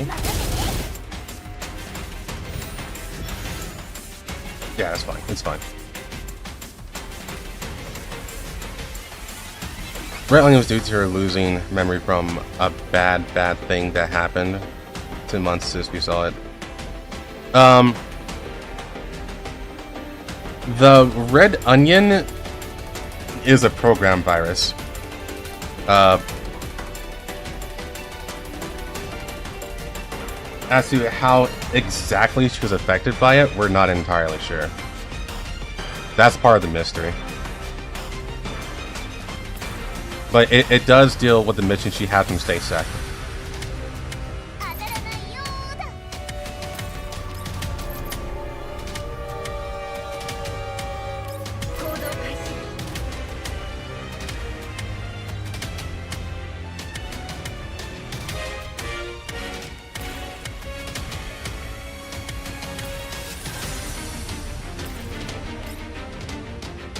No, she's away from everyone. I gotta take increased damage.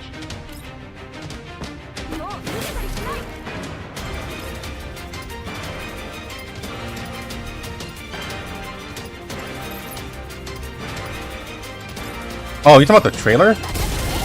Yeah, the trailer still exists. But it's like a very old trailer. And it has been touched upon since then. Except for like a little bit of her Affinity story, where an onion was mentioned, and it made Grossa feel weird. That's basically all we got.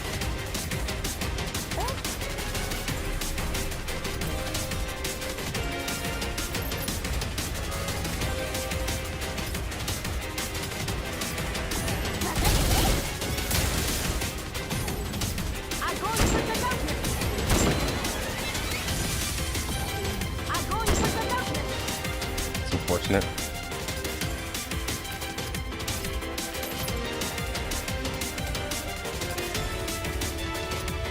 They probably will just randomly bring it up. I'm not gonna lie.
Come out the red onion, yeah.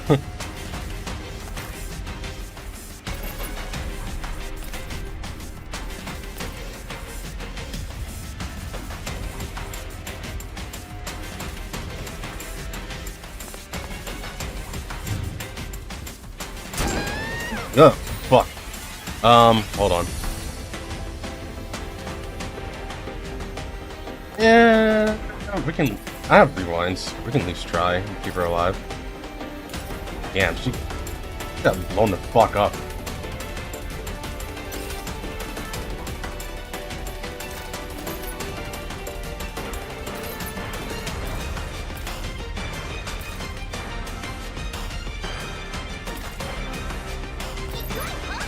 For there, I guess. Damn. Alright.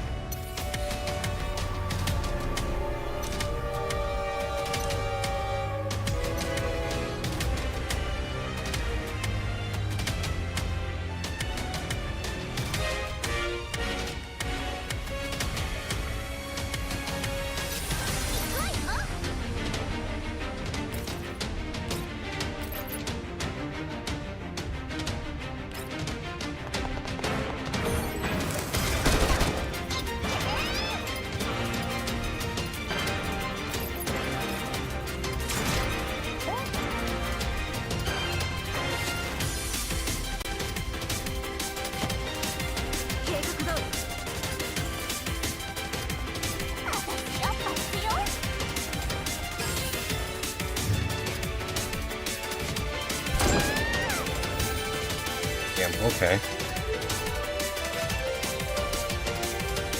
I know that that's just a normal attack.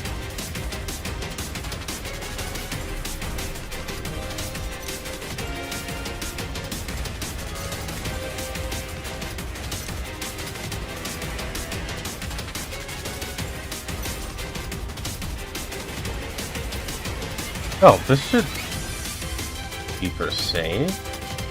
This spot right here? I think it will.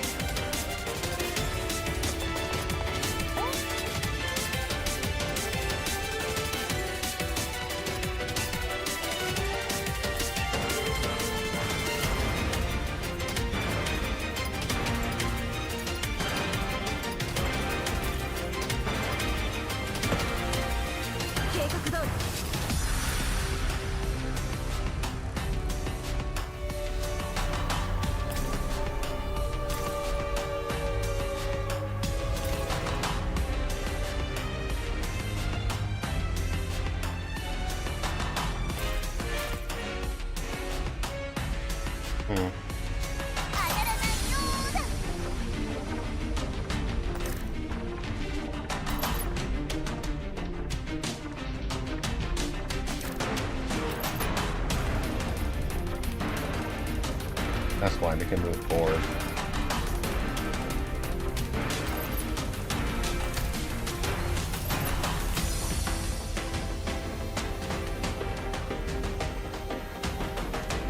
We can shoot from that far too, huh?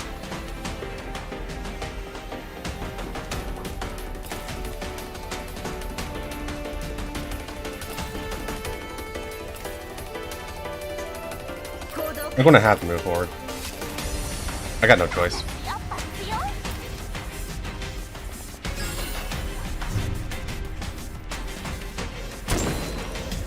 Okay, cool.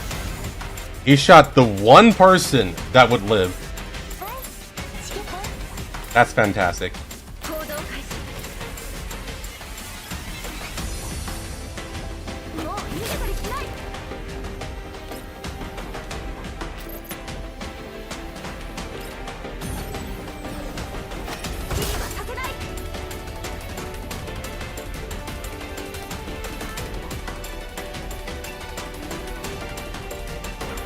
They removed vertical mode? That's not my experience.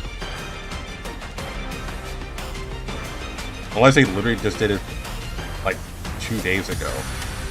That's when I last played on mobile.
Couldn't fire because of paralysis.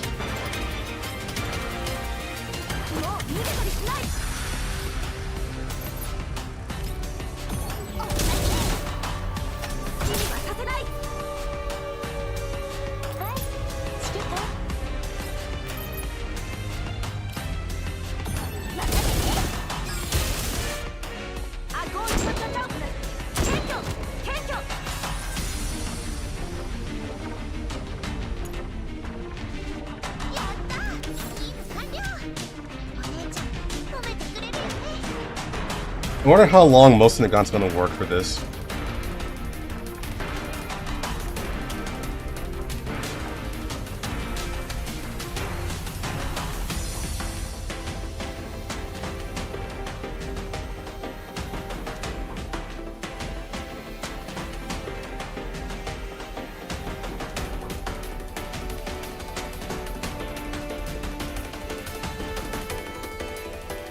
Okay, so it's loading right now, and yeah, I'm in vertical mode.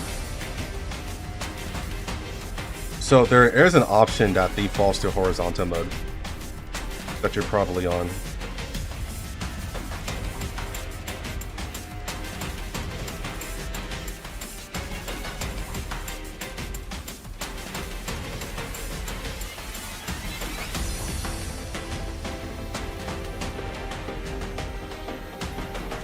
I'm trying to find out where it is, because I do remember seeing it before.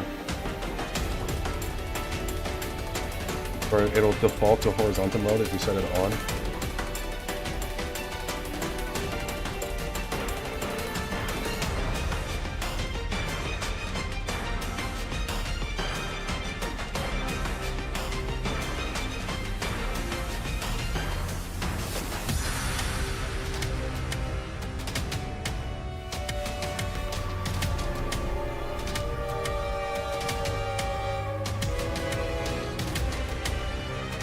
Yeah, I know it's in battle.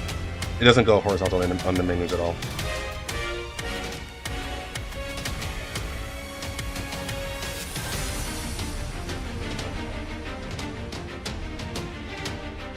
Yeah, so there's an Others tab in the screen orientation, and it says vertical or horizontal. So if you do vertical, it should default to vertical.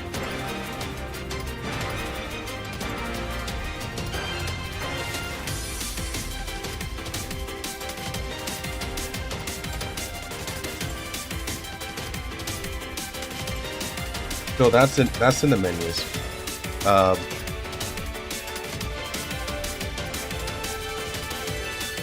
Also, on the stages, when you select a stage, at the top right of the dashboard, there's an on and off switch. If it's on, it's going to direct you to horizontal mode in battle. So if you turn that off, it'll stay vertical. So there's that as well.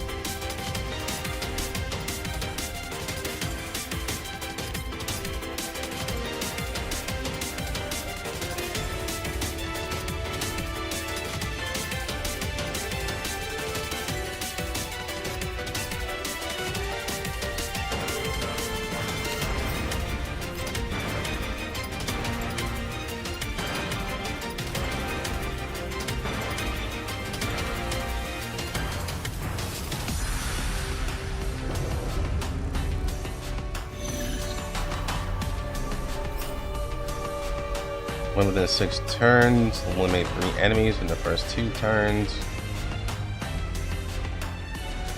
Oh wow, that's a lot more enemies here. I do not know if this one actually work out with most of the gun. There's a lot of enemies this time.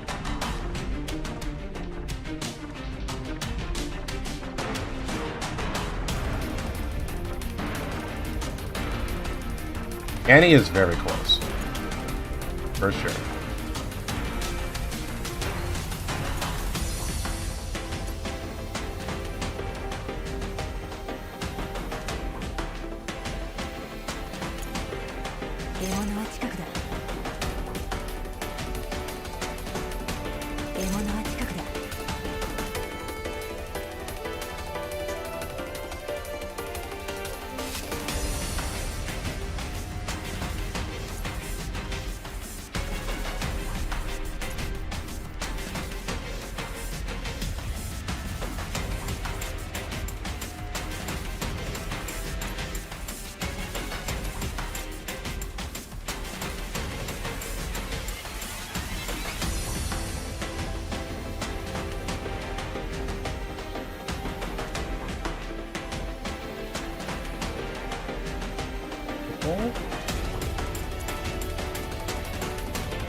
Try this.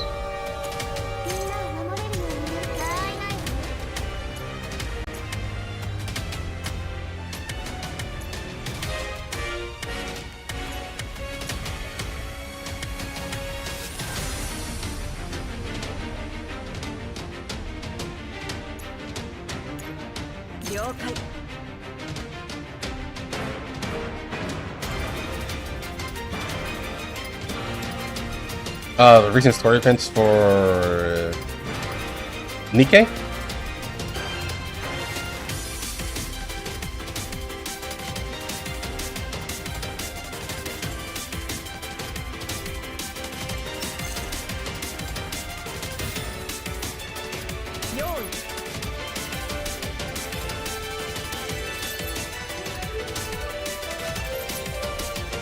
Oh, we gotta make sure that she can actually reach there first.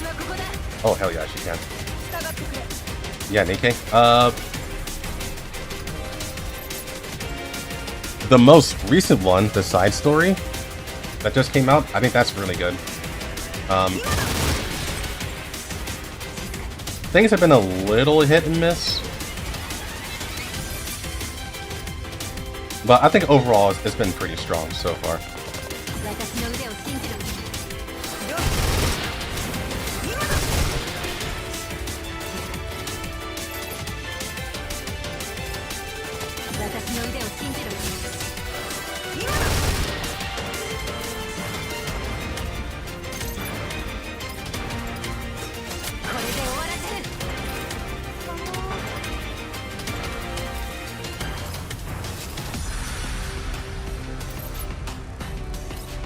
That was boring. That's pretty interesting. I think it was really good. It gave us a lot of answers that we needed.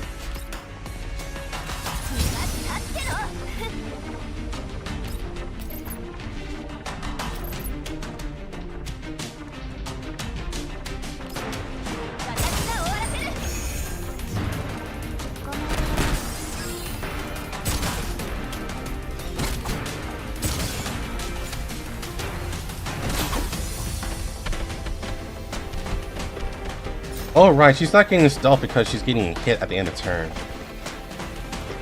That's very strange.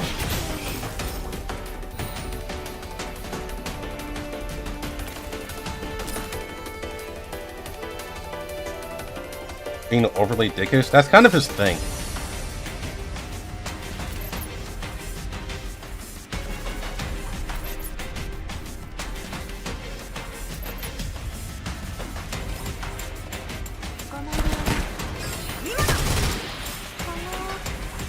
Gohan is an asshole because he thinks he needs to be in order to command respect.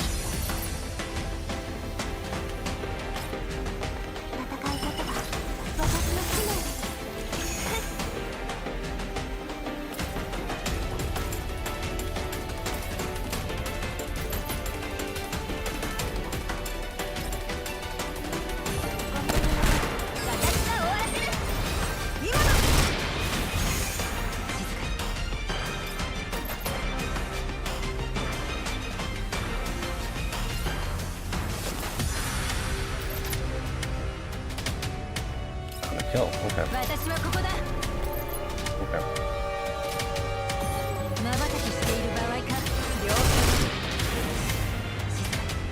I mean, that didn't either, but whatever.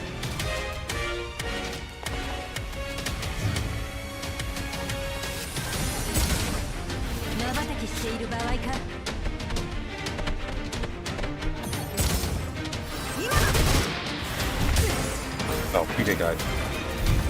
She had no shield.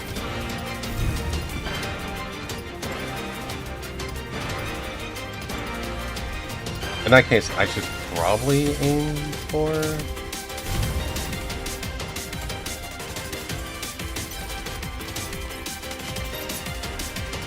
this retard over here.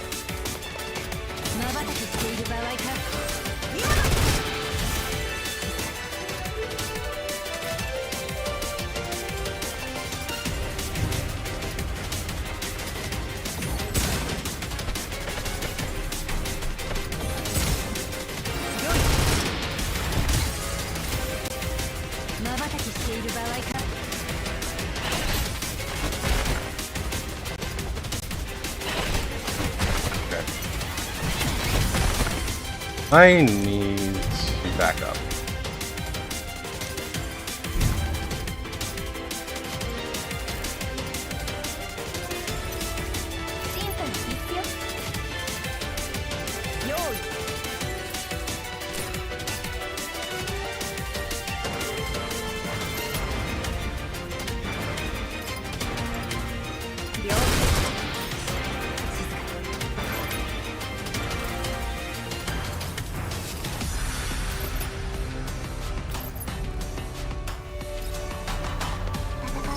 Just don't like him, that's totally fine. He is a raging asshole. And that makes him... that can make him unlikable. I can't say I have a problem with him.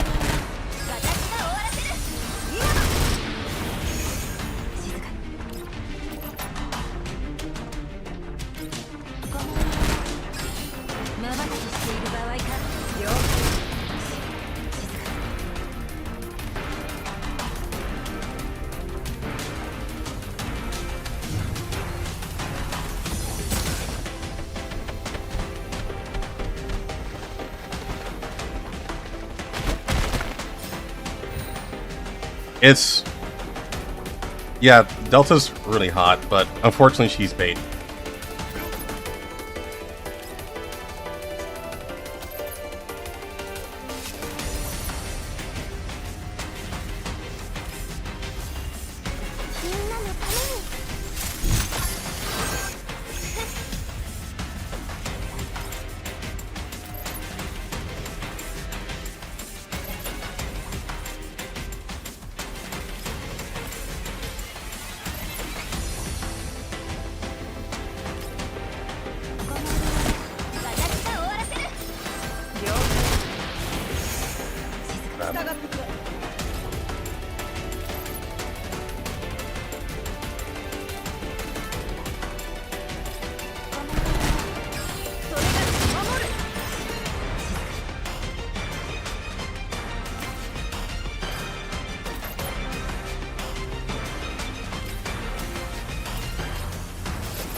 Hey, I wouldn't mind Mace Privity.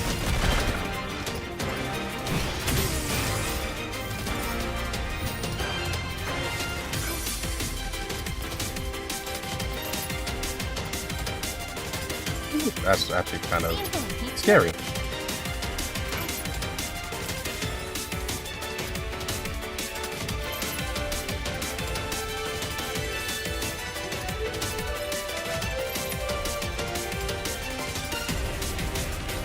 Let's be closer.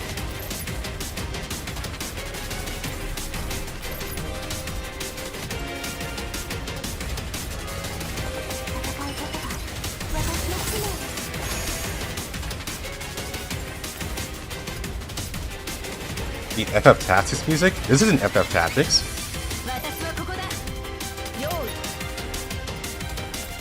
This one goes from line 1.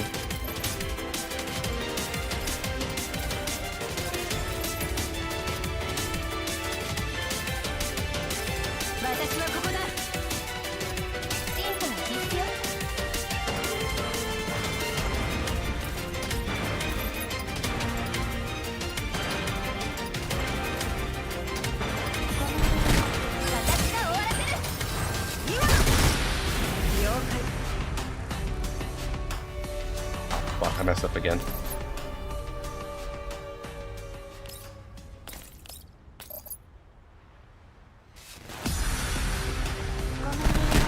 Oh, he's typed in wrong chat. That's what it is. Okay. I was like, intrinsics, no!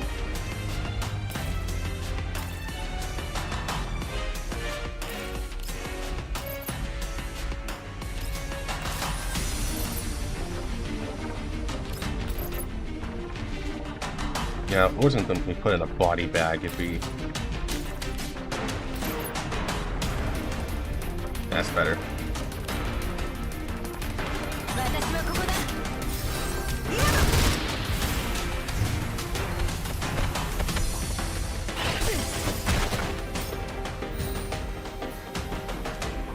Friends, I got 6 turns. I killed 4 more enemies.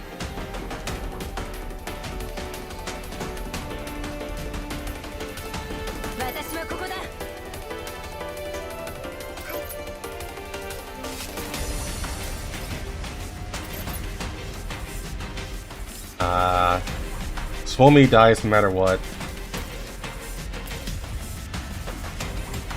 Doesn't have the means to do any healing on herself.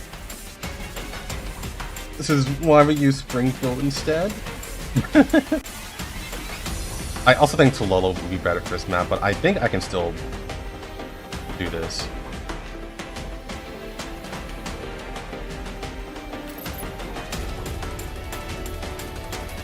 Wait, hold on, she just dies without... No way.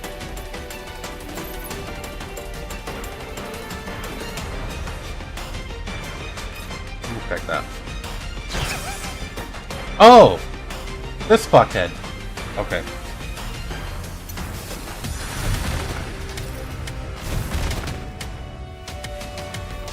Really mean. Okay, that makes a lot more sense. That means you can actually do it. You can survive for the rest of the fight. As long as I, you know, play well.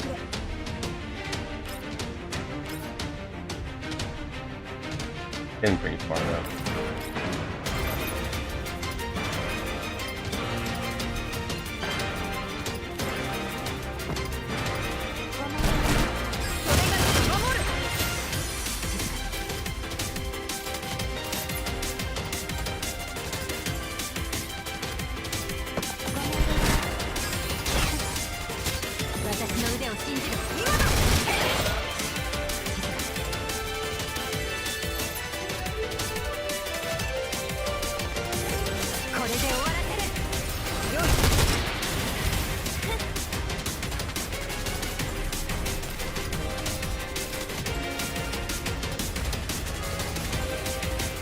And my stealth is active.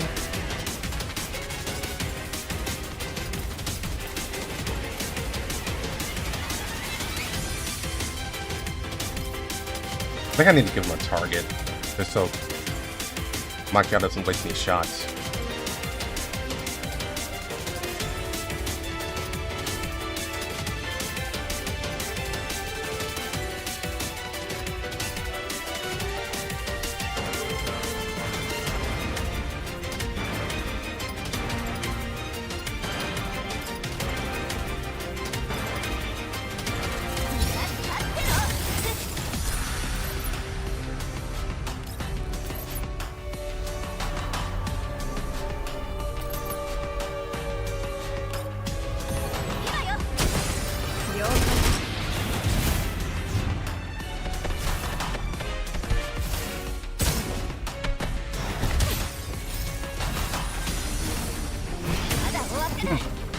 Okay. No interception there, and I don't have any more. Yeah. Okay. I should not give him a target, but I think this is still possible.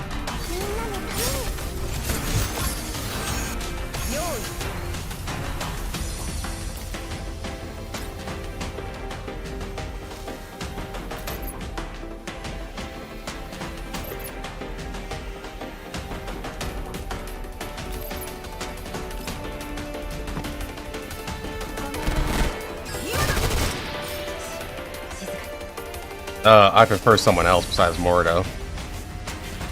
I wouldn't say no, though. Oh, wait, I can't do it. I don't have anything. Actually don't. Okay.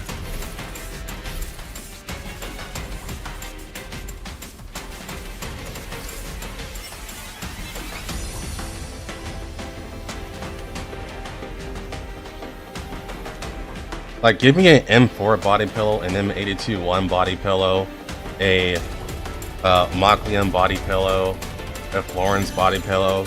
Honestly, anyone else besides Mordo would work.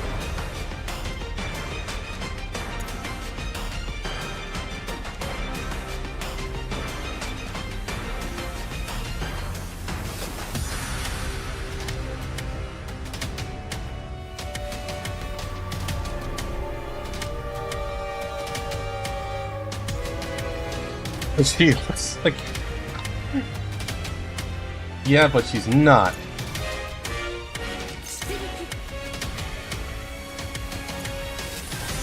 Yeah, the part 2 trailer... I don't think I saw that, actually. I saw the... Well, okay, yeah, I did see that. I did see it. And yeah, she does.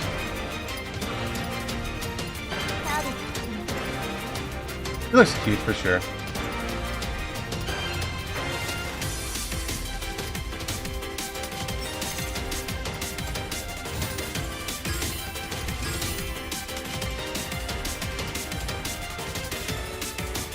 It's a lot more lucrative to just attack over here.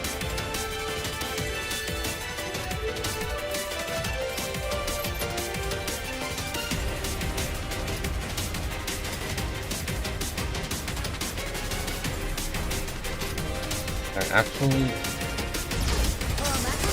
it's fine.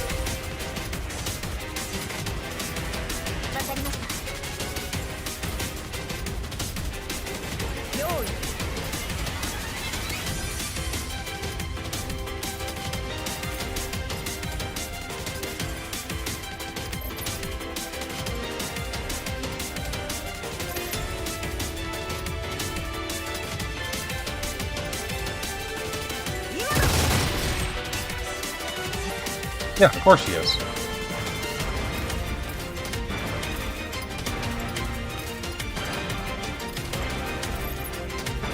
Like, they're dealing with her home, after all.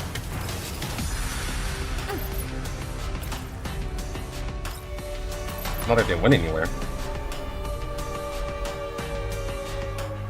They still have to deal with that.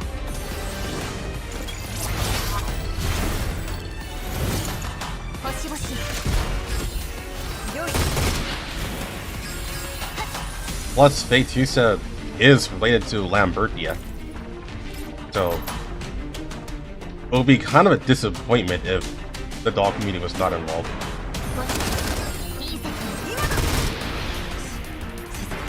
Like an actual travesty.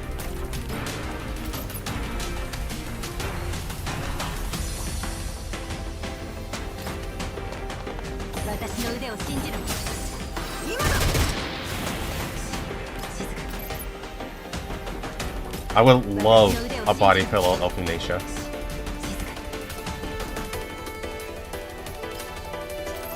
Would absolutely love it.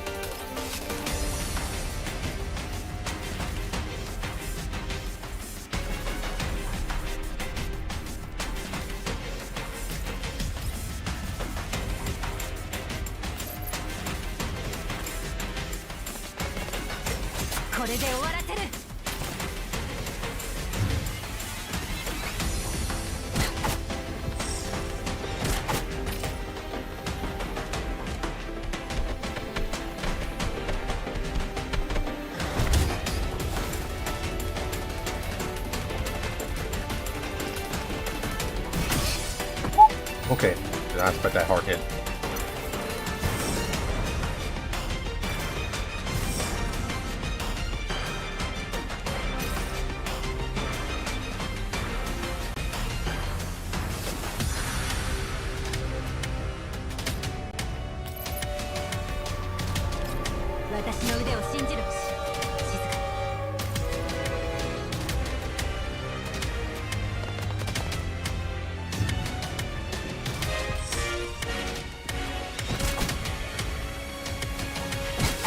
A trigger body pillow? Yeah, I'll accept that.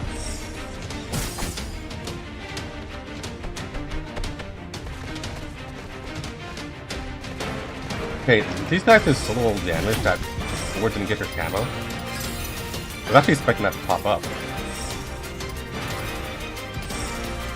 Is my Ulrid so beefy that she didn't get camo? That's interesting.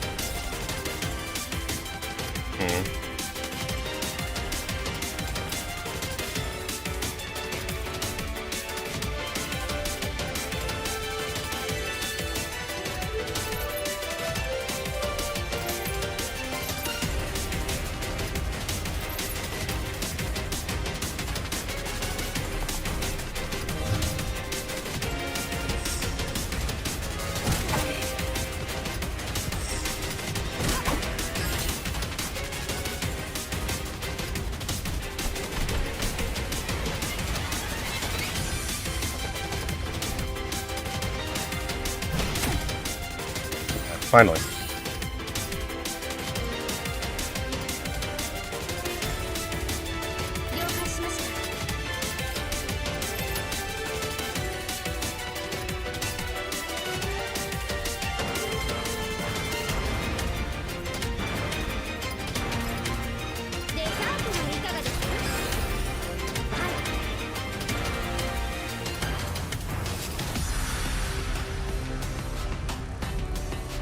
I would be perfectly happy with what they just listed.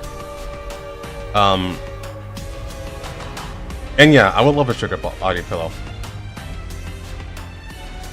But I would say the Negev one would be what's with the Negev one?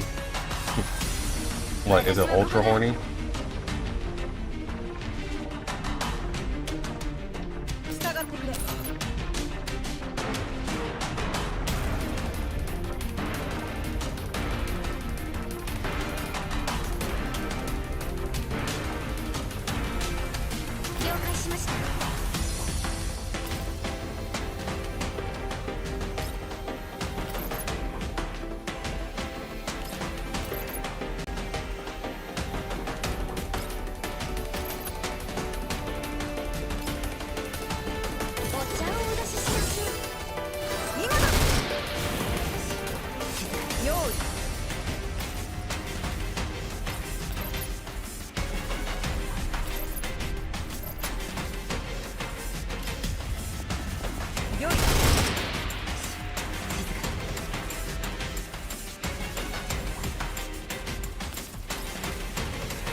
Florence is like little sister.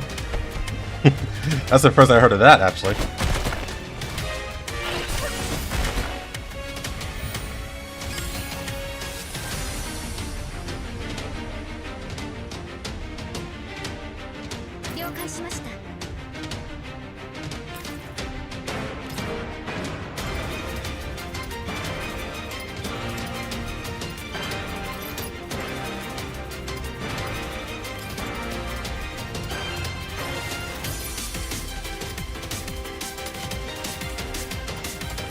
I should just hold out.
And can I kill with this?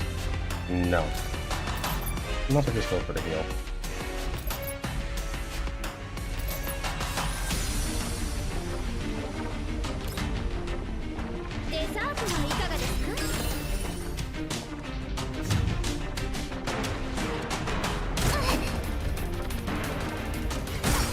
That's gonna work out.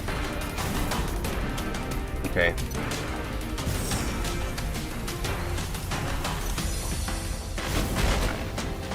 That bro cheeky con.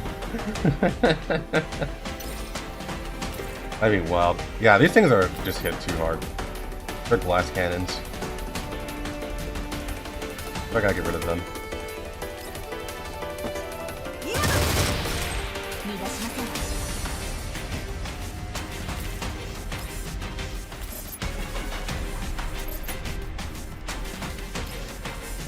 Please. Thank you.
Okay.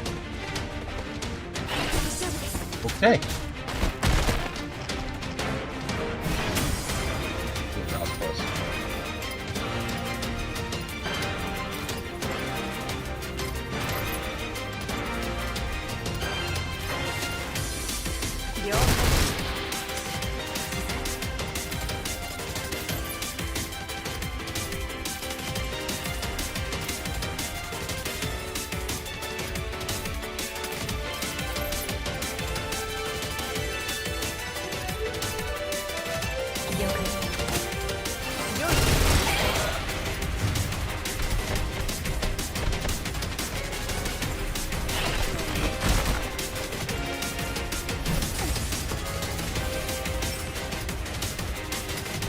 Okay. I think what I'm gonna have to do then.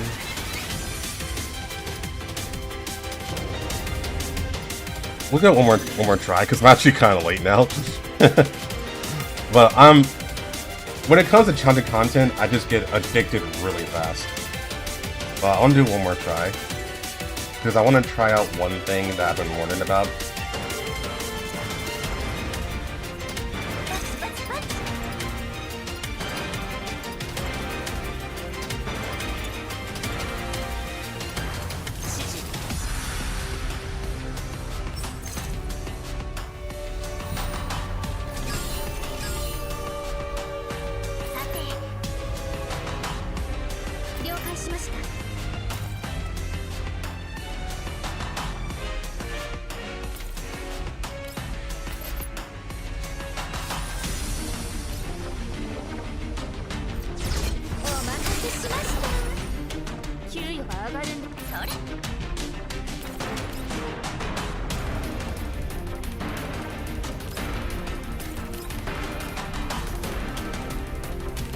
Doing that.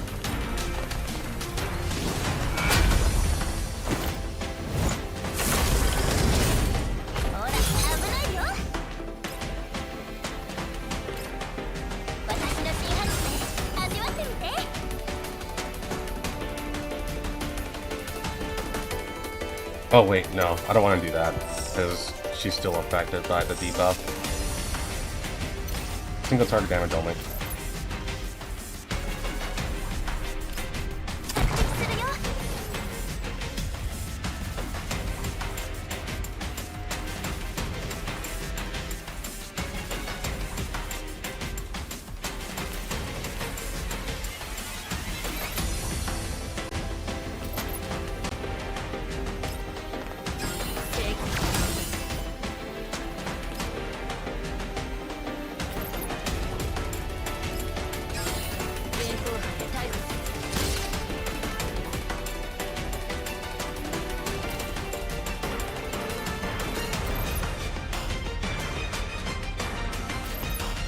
I'll get rid of this.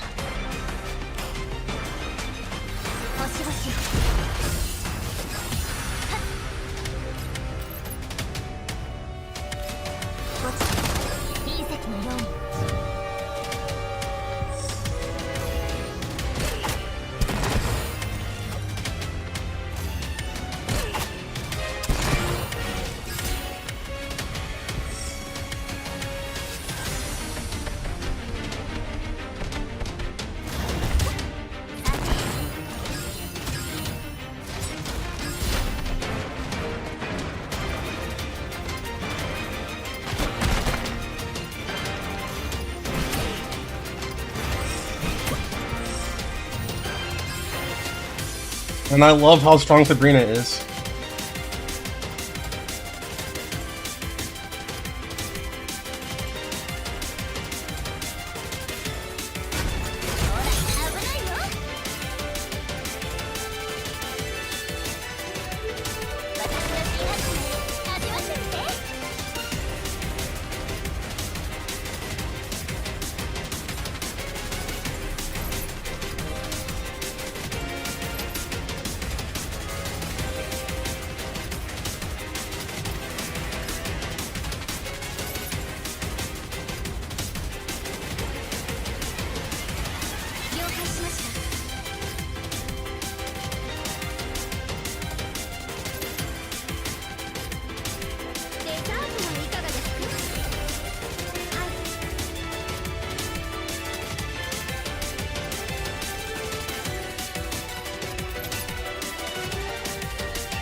Oh, whoop.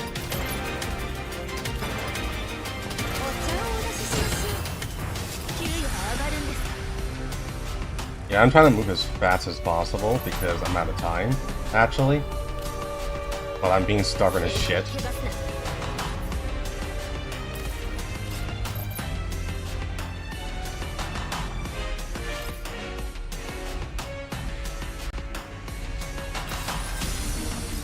Like, quite literally, my friends should be My buddy should be driving over here as we speak.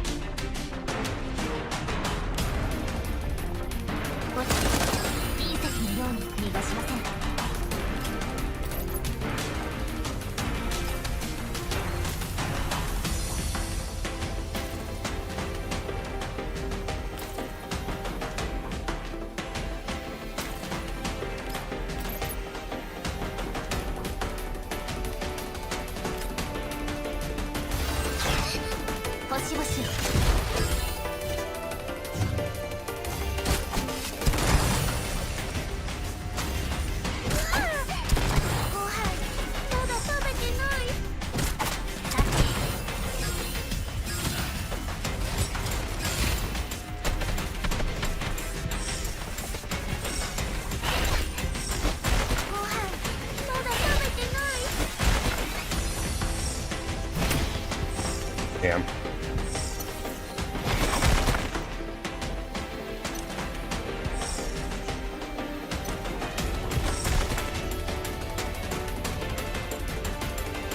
Mod 3 M4.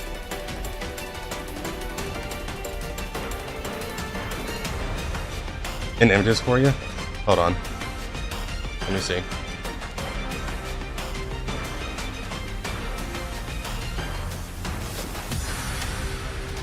Oh, those are fantastic. All of them are, actually.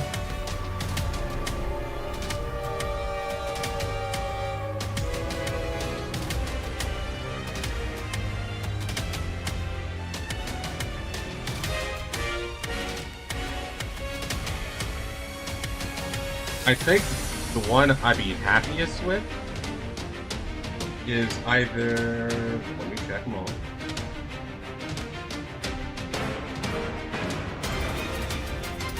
What you showed right now is either Aretha or M4. I think M4 reaches the most, though.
This punch takes a hit. I need her to move anyways.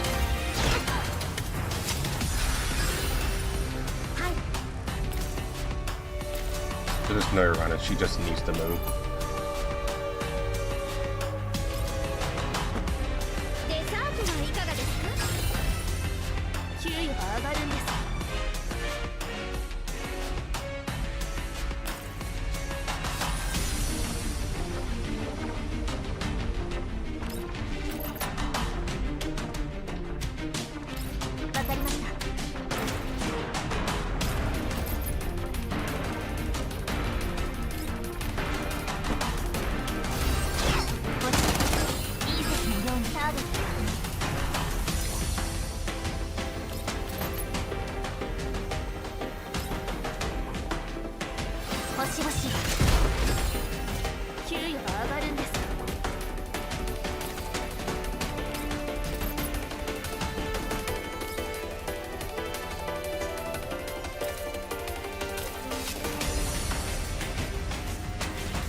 I don't think I can attack with her without having profound sadness. So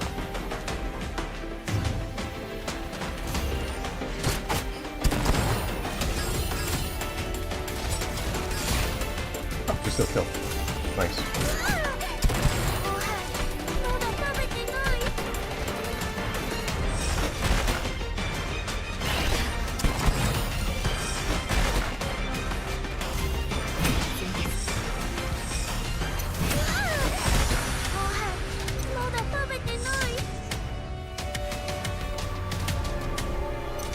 I think having this position is fine, but I think we need to actually move back.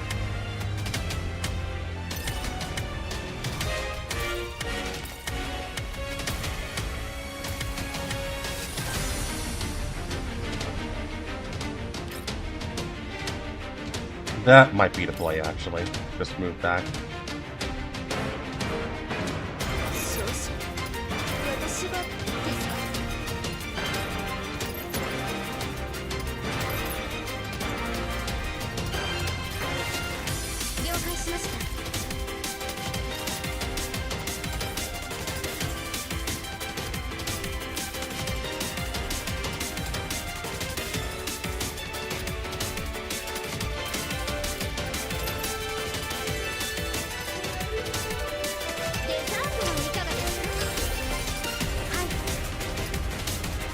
So, are you guys actually planning on buying a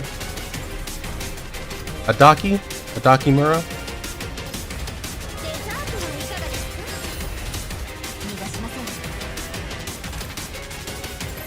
I just need to double check if you guys are maining or not.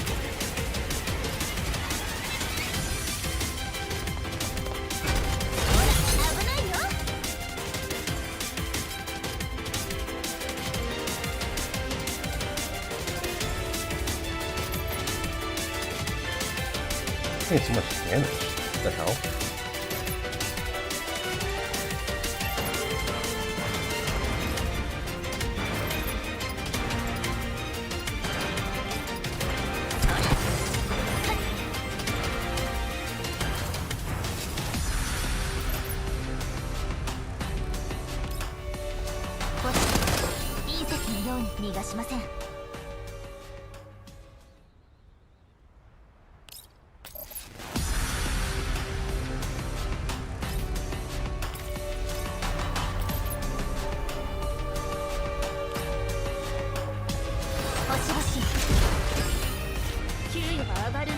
This Dr. Fresh Slight? What?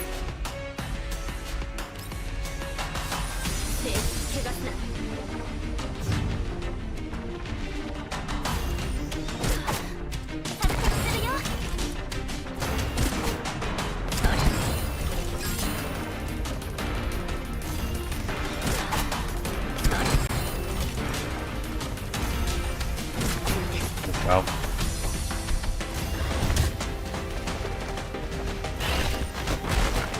Okay. My only other option would be to go back to the electric team. Okay, I actually don't have time anymore. That was fun. I enjoyed that. Yeah, I did a lot more work with the ones I wasn't thinking about. Like, Sabrina can tank a lot, but she just doesn't have the damage to chew through everything. That was my thought process. I was like, man, can Sabrina actually be useful here? She is, but the main issue is that since you're debuffed for your first attack and it has to be a single target attack, that's actually very limiting. So basically, it basically goes down to how good people's support attacks are once you get rid of the debuff. So that basically goes to Mosu Nagant, unironically. I think she's the best one here. And QJ, obviously. Overit does pretty well too, but she doesn't have the skill point regeneration in order to keep up after the first 2 turns. That will get fixed once she gets her Maki, but it's a long ways away. Okay, yeah, I do gotta go. I've held out for as long as I could. It's alright, guys. I will see you guys next week. You guys take care. Bye-bye.